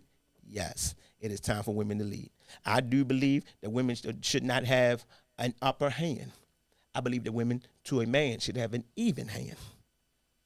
The reason why women want an upper hand because we didn't put women down so much that they feel like they got to have the upper hand. But no, women should have the even hand. And in having an even hand, you don't have to feel like I have to do what I got to do because somebody else said I couldn't do it. No, you can do it. And we got to make sure as men that we are solid enough with our own manhood that says we are now the protectors of these women that are now leading. So that's what I believe. What example of women wanting to get the upper hand can you give? Women wanting to get it up. Women, if I can give an example of a woman who wanted, if I can give an example, let me see. Because I am not, this is good. Because I am trying to figure out who would I see, what would I see as a woman who is, a woman getting an upper hand. I'm trying to figure out, and I'm trying to figure out an example of a woman that does this without, and I'm trying to be respectful to women, but a woman who is trying to get an upper hand. Let me think. Let me roll real quick. Let me in sports. Oh, let's give you some time to think about it. Go ahead. Yep. Give me some sports. What is the upper hand? What is the upper? What does that mean? Yes, I'm a proud black woman. I don't need a man. Oh, that's what you mean by the upper hand? Yeah. I'm a proud black woman. I'm this, I'm that. You always have to parade yourself. Okay. And you have to parade yourself at the expense of saying you don't need anybody else. Okay. And so you come out with that sense of, you get what I'm saying? Okay. I don't need none. I don't need any. I don't need Do you see that a lot? I see it a lot on what's called social media. You see it a lot in entertaining. You see it a lot in those things. You get what I'm saying? You see it a lot in that.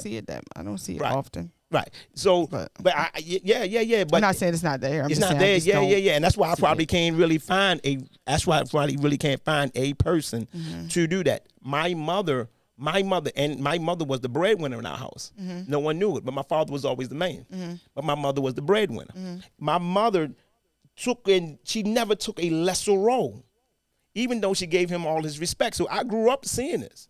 It was my mother that had the business, right? And she had the money. And no one knew this, and she made sure that Fliggins was the man and looked good because we walking in this thing together. He had the vision. She actually carried it out. So I watched this in my house. I've seen it. But when you see people with this, I've seen people like this who really feel like they wanted to be bigger and better than everybody else, who felt like they didn't need anyone else. So yes, I have seen it. I've experienced it. And I just don't think it's helpful when it comes to our community, when it comes to our people. I don't think it's healthy at all. I don't think it's healthy that the man put the woman down. And I don't think that it's healthy that the woman tried to overextend who she is. Now, I understand it. Because if you've been put down, you're gonna fight to stand up, and you can let nobody tell you anything else. And that's why I believe that men should be the protectors of women who got it and who are going to lead this hour. So yeah. So examples, no, I can't find many examples other than what I see on, Desperate Housewives and New York and, Ladies of this lady. I don't even watch those shows, so I don't know. But that's all characters. That's all shows. You know what I'm saying? I don't put no heat and no sweat and no time and no energy into them. So I get that's entertainment. Yeah. I think I heard it more, I would say more in the 90s, where I would hear people saying that, like women, I don't need a man, things like that. I don't really hear it much today. I don't really hear that. Okay, I just wanted to understand what exactly was somebody that wanted the upper hand. That's the upper hand, in my opinion. So the upper hand, in my opinion, is the person who is the woman that feels like, and so the woman getting the upper hand, the woman who feels like she has to parade herself and parade her leadership. She has to parade it. They tell everybody else, I'm this, I'm that, and every time you hear it, it becomes okay. We got it. You running it. We appreciate you. You did it. And then when you give her kudos, she like, oh, that's it? Like, yeah, what else do you want? Because she needs more validation. Okay. She needs more of that. And I'm just saying that's no. You have an even hand. Okay. Have an even hand. You have an even hand. Okay. Get around people that respect you. And get around people that's going to help and push you and move you forward. And that's what I believe. And all of us can grow together. Yeah. Do you believe that men require the upper hand? Do you believe that is okay for a man to live by that standard that you think women should not live by? Because Okay, so I believe that men do it at a default, and they do it to the detriment of themselves. So I don't believe that men should have this upper hand at the expense of women. But I do believe that because men are so competitive by nature, that they have to say, I'm the GOAT. You get what I'm saying? Men got to say this because of the competitive nature. That don't mean we have to kill each other. That don't mean we have to destroy each other. But everybody's going around saying they're the greatest of all times. I mean, rappers back in the 80s. And you get what I'm saying? Saying that Yeah. you haven't brought an album That's what I'm out saying, like, in 35 and 40 the years. upper So hand that's is the it. nature of a man. So you Okay. know what I'm saying? That was nature of a man, wrestling and tussling and trying to get the advantage. That's in us. But that's in us by way of our strength as humans to be protective. So the strongest one become the leader. Okay. The stronger one on the football team, the bigger one, the handsome guy becomes the quarterback. So everybody already know the quarterback is always the handsome guy. So everybody want to be and fight to be the quarterback because they are always the one, they the one in school. The handsome guys are always like that. So it's rarely you find a quarterback, and some of football, it's rarely you find a quarterback that's a little goofy and awkward and you know what I'm saying, and loony. You don't find quarterbacks like that. It's Tom Brady's. It's these pretty boys. It's these boys with swagger like Lamar Jackson. It's these guys like that. They are the ones that's usually where men sort of saying, okay, we're going to stand behind you. So in that sense, men have to be competitive in order for other men to follow them. Or else other men will try to take over. And men won't follow anything weak. Okay. So does that change for women that lead with other women? That's a question I should ask you. I mean, I can answer, but I'm just saying, like, is that interchangeable? Like what you said in regards to Men. women and how they Men. should not. I'm talking about women. Yeah, when Okay. you said about women and how they should not have the attempt to have the upper hand. At the expense Okay, yeah. of putting down men. So that's your statement. At Okay. the expense of putting down men. Okay. Yeah, so I don't need him. Remember I said that I don't need him. I can do this by myself. I don't need all this. Only at the expense of putting down other men. Okay. But in the sense of women leading, it works for a man, but I gotta ask you, how does it work for a woman? How does leadership work for a woman in this sense? Again, I told you how men do. That's just how guys, it's in our DNA. It's not going anywhere.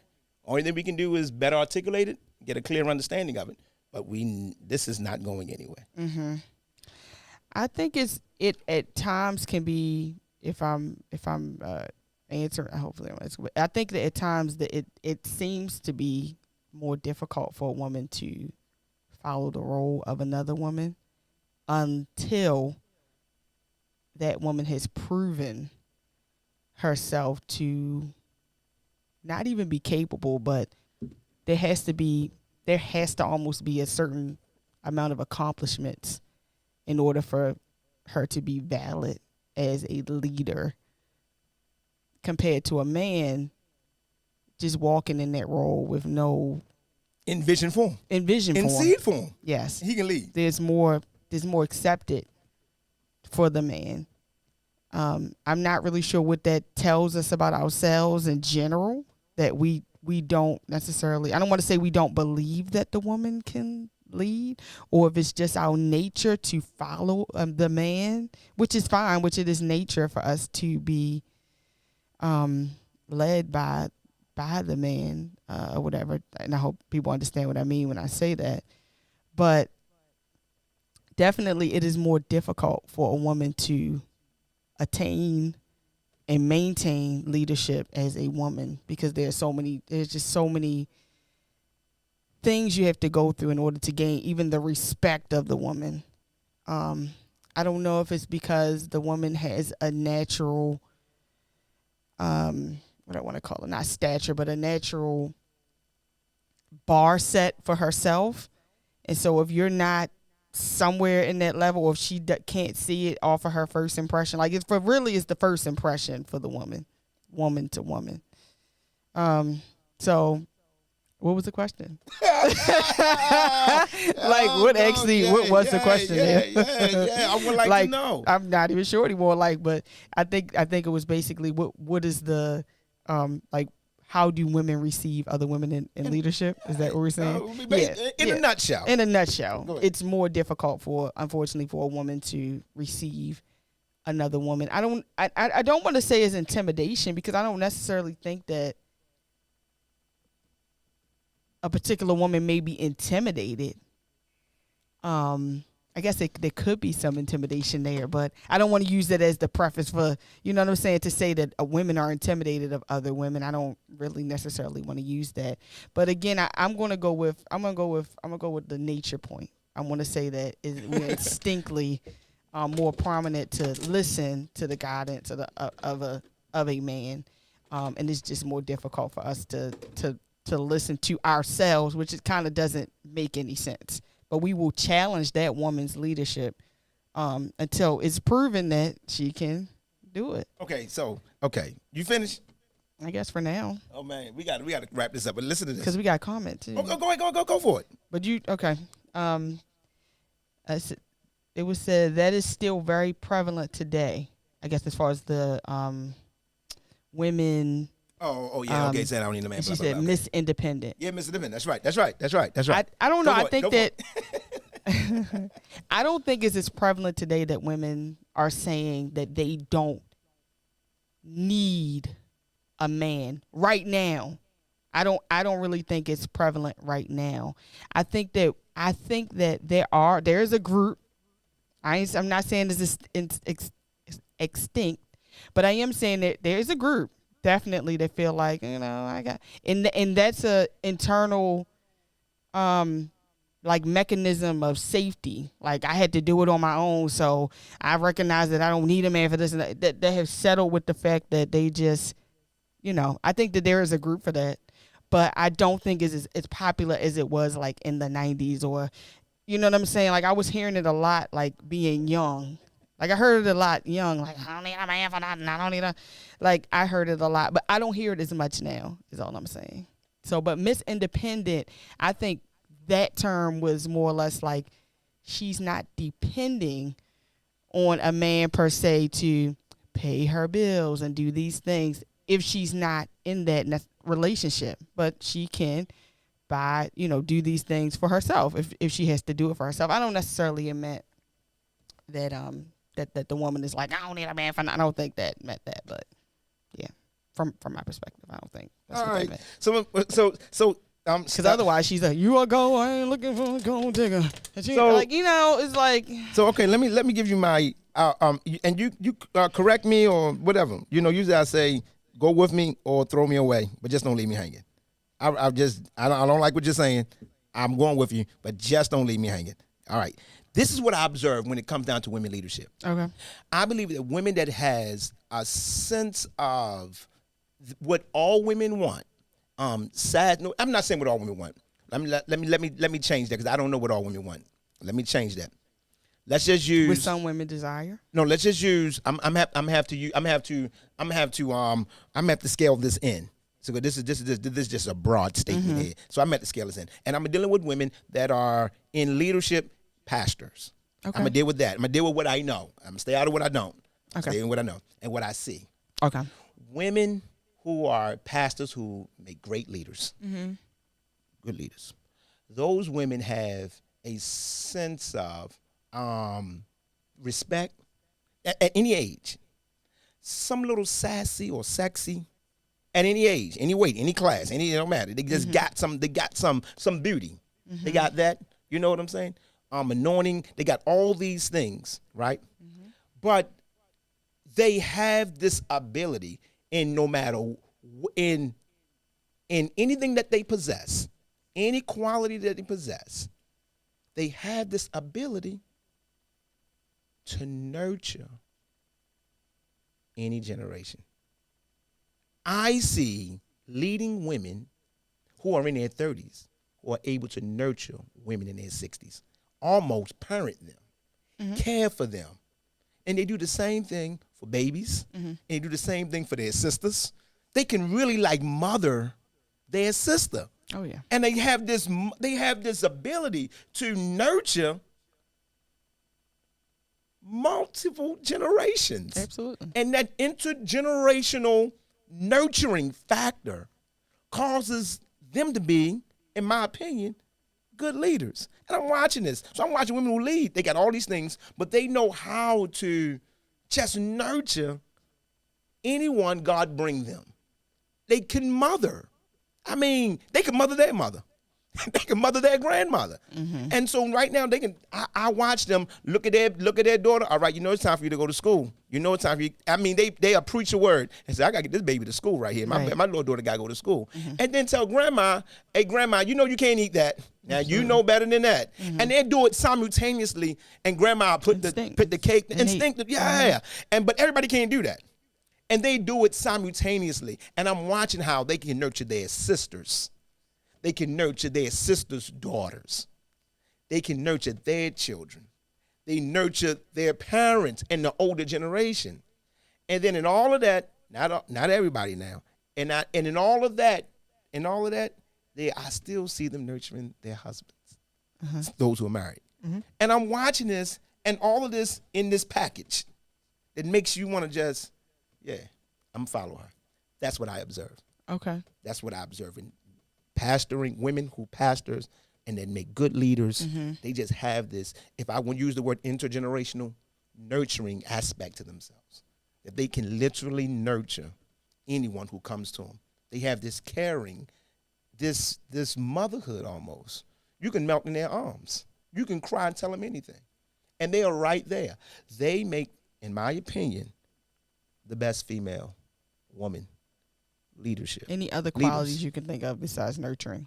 Anything else you see? But I see all those other qualities, but this is the one that sticks out. And just from my observation, by the way. But see, I see all the other qualities. I see the leadership. I see the decision making. I see the strength. I see the anointing. I see the ability the charisma to preach. I see all these things. I see all those things. But the one thing that I'm noticing that's a thread between all these leaders is these women know how to nurture. Okay. They just nurture. And it doesn't matter if you are 72 or 17. And they just naturally know how to do it. In my observation, this is not an opinion, this is an observation, they make our best pastoral leaders. Yeah. That's what I see. So do you have in female pastorship, or just in general, I guess, with female leaders in the church, have you seen that kind of resistance from female to female in regards to what? In regards to that, like, have you seen that resistance from female compared to male to female? Help me. Have you seen the resistance from maybe female members to female leadership? Yes. As opposed to a male that's in the leadership and female members. I have seen that. Yes, I've seen it. What do you know or have a theory or understanding of why that's different? Well, I heard some women said I would never follow a woman. With any particular reason? I got women in this church that says I would never follow a woman. Okay. I need a man. Okay. I've heard women say this. Okay. So now I never asked why. Okay. I never went and said, well, I never got into the why, but some of their answers was a little bit okay. Okay. But I didn't ask why, but they explained it. And I cannot, I can't say what they said to me. But I've had women that says I would never follow. Yeah. I've heard women say that, like, no, I got to follow a man. And so I've heard that. Now, what does that mean? I don't know. Ask that person, because you know what I'm saying? You got to ask that person, what does that mean? Because I don't know. I really don't know what that means. At this point, I say, okay, in my opinion, today's church, you choose your leadership don't choose you. I don't think pastors are Jesus. They choose disciples. I think we're servants and people choose us. That's what I believe in the church today. I think we preach it with the you belong to me. But the truth be told, it is the other way around. It is the pastor belongs to the people. It is For the sure. other way around, and we are the chief servants. Yeah. For sure. So yeah. So I don't know. Okay. I don't know. That's an interesting question. listen. Okay, we got a comment. Because of the old thinking, so many people are still stuck on 1 Timothy 2:12. And that is, Let's go to it. oh man, you about to get into the Bible. 1 Timothy 2:12. And I do not permit a woman to teach I do not permit or to have authority over have man, authority over but to a man. be in silence. Be in silence. Keep And on I was going. just about to say this right here about the Adam and Eve thing. But Keep on for going. Adam was formed first, then Yeah, Eve. yeah. And Adam was not deceived, but the woman being deceived fell Yeah. into transgression. Yeah. Nevertheless, she will be saved in childbearing if they continue in faith, love, and holiness with self-control. Good. Thank you for that, All right. for sure. So what happened? All right. Everybody ready I for agree. this? I agree. You agree what?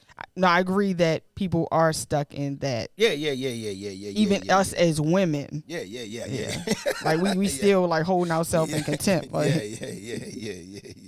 Okay, so Paul was talking to Timothy, and Timothy was a young man, but Timothy was a young timid man. Being a young timid man, Timothy was not able to really set a lot of laws, and you know what I'm saying. He wasn't really to really be strong in what he was in his delivery and his approach. So we have to start here. Okay. We have to make sense of what they're saying. So we got to know who Timothy is, and he was talking to Timothy. Might be mindful that even when Timothy went to Corinth to collect money, they told him get out of here. He had to send Titus. So Titus was the one. He was like, yeah, you the man.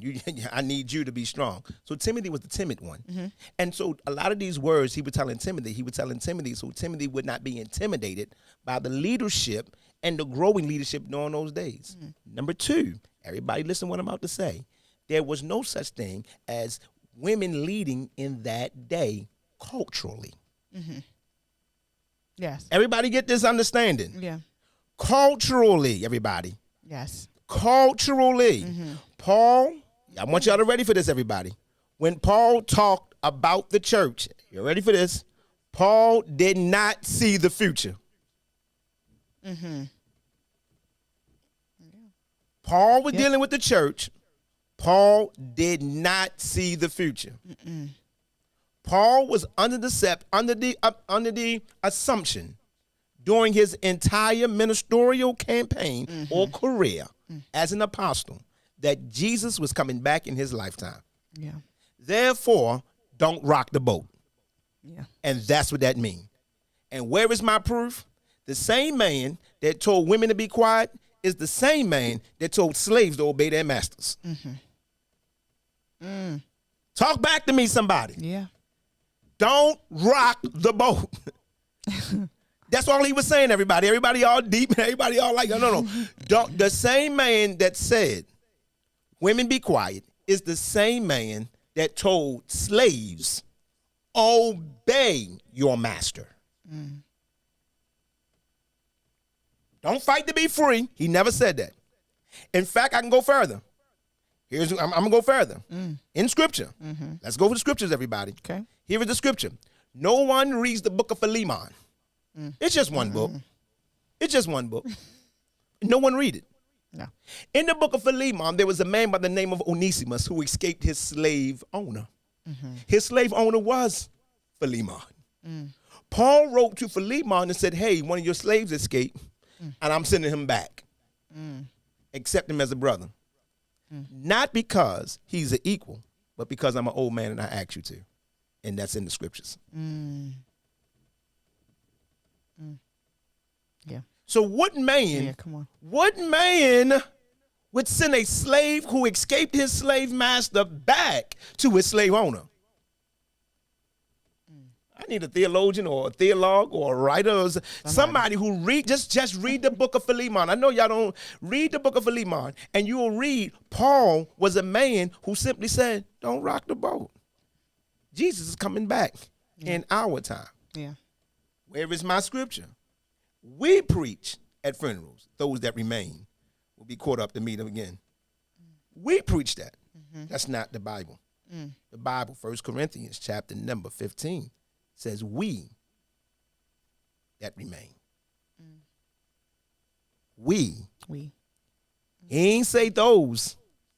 Everything was we. Wow. Paul thought Jesus was coming back in his lifetime. Well, I got more to substantiate this. Go for it. Book of Philippians. Okay. He told a man, help those women that labor in the gospel. 2 women was arguing with each other. Now, y'all read the rest of that. Just go back and read the rest of that. 2 women was arguing with each other. And he said, help those women that labor in the gospel. And after he said, help those women that labor in the gospel, he said, do it because the time of our departure is at hand. AKA, we ready to get out of here. So don't let the 2 ladies fuss. You go and help them. Yeah. That's why y'all. And so what we do is, we took out of context because you got these, there we go again, male chauvinist ministers who just reading and throwing the word at people. But we really don't understand. Paul thought Jesus was coming back in his lifetime. Culturally, women didn't lead that though. Right. Slaves don't go free. Yeah. Stay right where you at. Yeah. Go on back to your slave owner. Just as long as you saved. Just as long as you're saved. Paul, in his writings, never talked about male or female equality. He never talked about fighting political people that's fighting you. Never, don't come against leadership in politics, no matter how bad it is. In fact, he said, pray for him. Don't come against him. And number 3, he never fought for the freedom of slaves. Ever.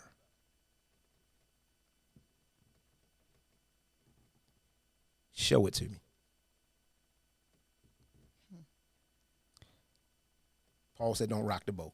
So what y'all reading is y'all reading into what he is saying because his job was to sustain the church until Jesus came back. So don't do nothing political. We don't need no rioting. You know what I'm saying? We don't need the Roman government coming in busting up churches. We don't need none of that stuff. So everybody calm down. Don't try to get all this stuff. I know you love Jesus, and I know you got power, and I know you got anointing. I know you got these things. The however is, he's coming back to get us. So don't rock the boat. That is Paul's statement, and this is why he made those statements. Every strong argument needs 3 points. I gave all 3. Thank you for that. But, okay, so but.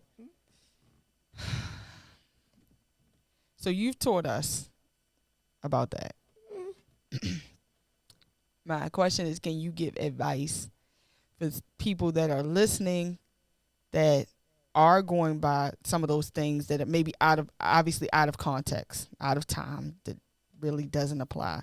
How do people navigate through the word because obviously people apply, this and apply that.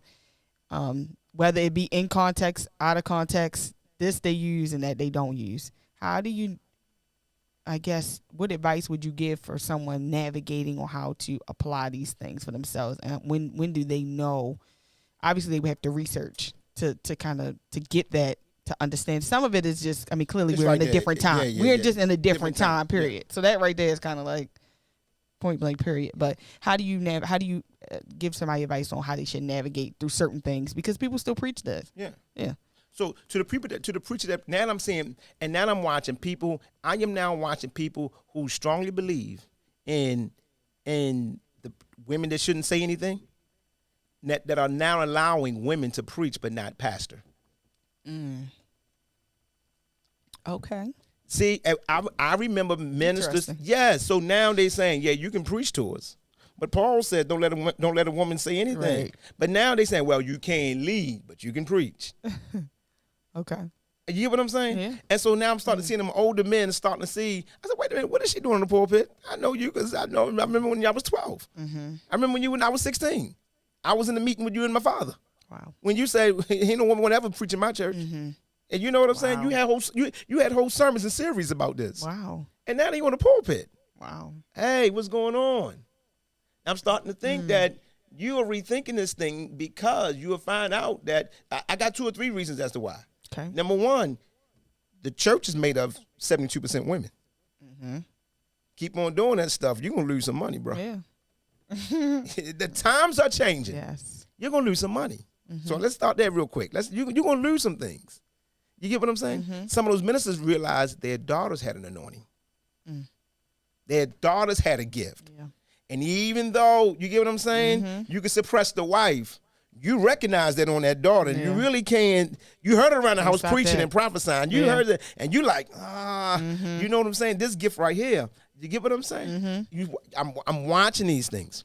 So that's them. But to your question, to the person who is trying to navigate their way through the Bible, we're trying to pick out, what do I pick up and what do I put down? What do I hold on to? What do I let go of? What do I do? And this is what I'm asking. This is what I'm saying. You do what's known to you until the Lord reveal more to you, as long as it's under the guise of two laws. And here is the law. Love the Lord with all your heart, mind, and soul, and love your neighbor the way you love yourself. Yes. If you are saying that women can't preach in your church and stuff like that, make sure that you are saying this not in the spirit of vitriol and hate and anger and to put people down, because generally that's where it comes from. Right. And that's what it comes out of. The upper hand. That upper hand, thank you. That I'm over you. That I'm not, you know what I'm saying? Even when Paul went back to the book of Genesis and said, hey, you're the one that deceived. You're the one that transgressed. You're the one, and that's the reason. And is this the reason why? I believe so. Clearly. When she said, I was literally about to bring up the evening. Clearly, when the Bible says, you ready for this? That we're not even under that. Come on. Paul said we ain't under the law. Paul said we're no longer under these things. And they come back and use us again. So now y'all got to say the question, how does the man that said we're not under it bring us back to it? Come on. How does the man that says now we're under Christ and Jesus and the blood, how does the man that says that say this? Yeah. So there had to be another reason as to why he said it. Or you would have to hold him in contempt for being a little senile and forgetful, and old and cold at the end of his life. Yeah. But no, he was dealing with a timid man and telling a timid man, don't let people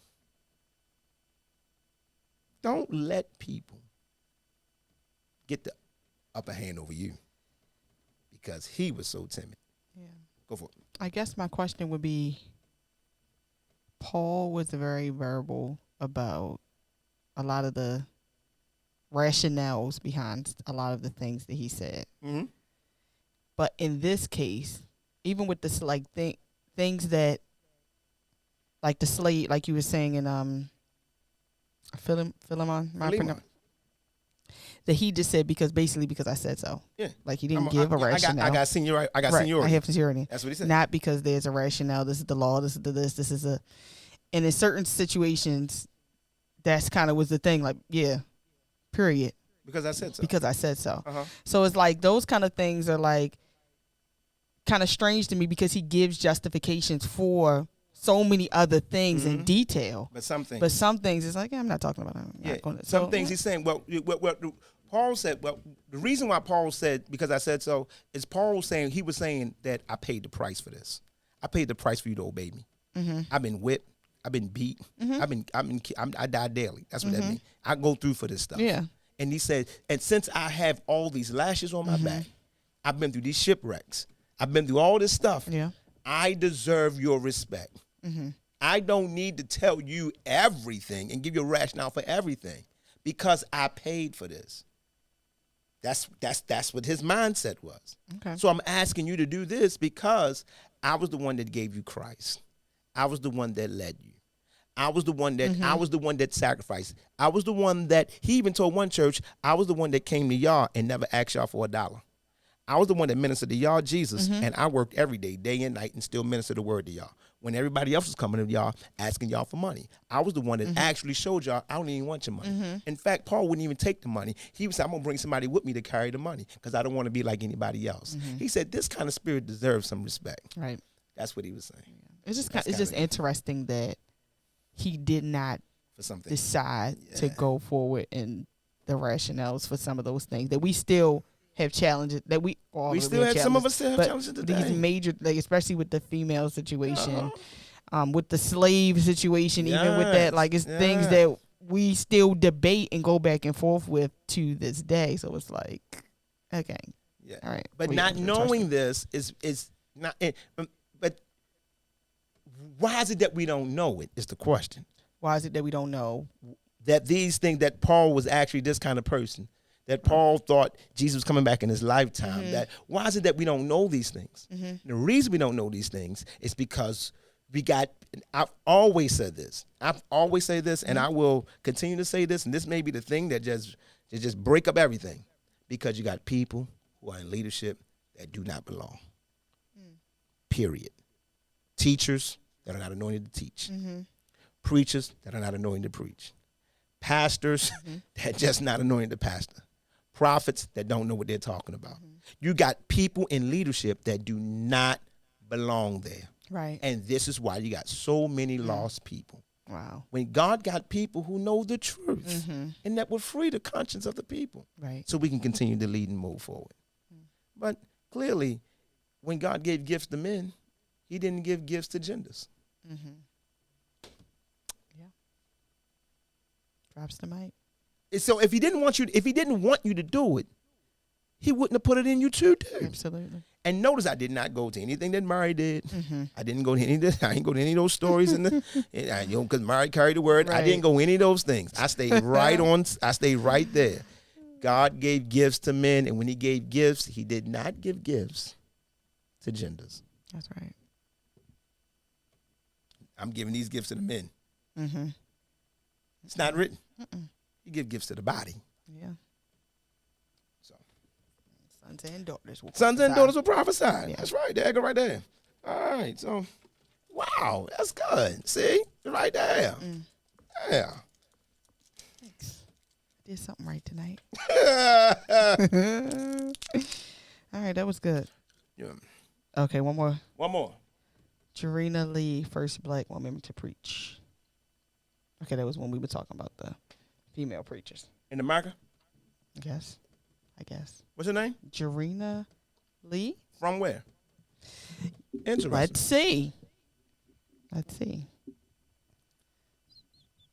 Jarena Lee. Preach. Okay. February 11th, 1783. Let's see here. She was black? A leader in the holiness movement. Okay. Lee preached the doctrine of entire sanctification as an itinerant pastor throughout the pulpit. I'm trying to find that she was the first. Oh, yeah.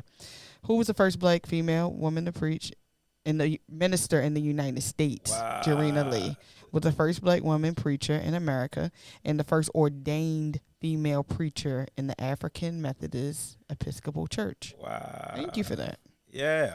Somebody got it right. Karen. Oh, Go ahead, Karen. Karen. Oh, it's Karen. Oh, Yeah. Karen, ahead, did you girl. know that? Just look it up, Karen.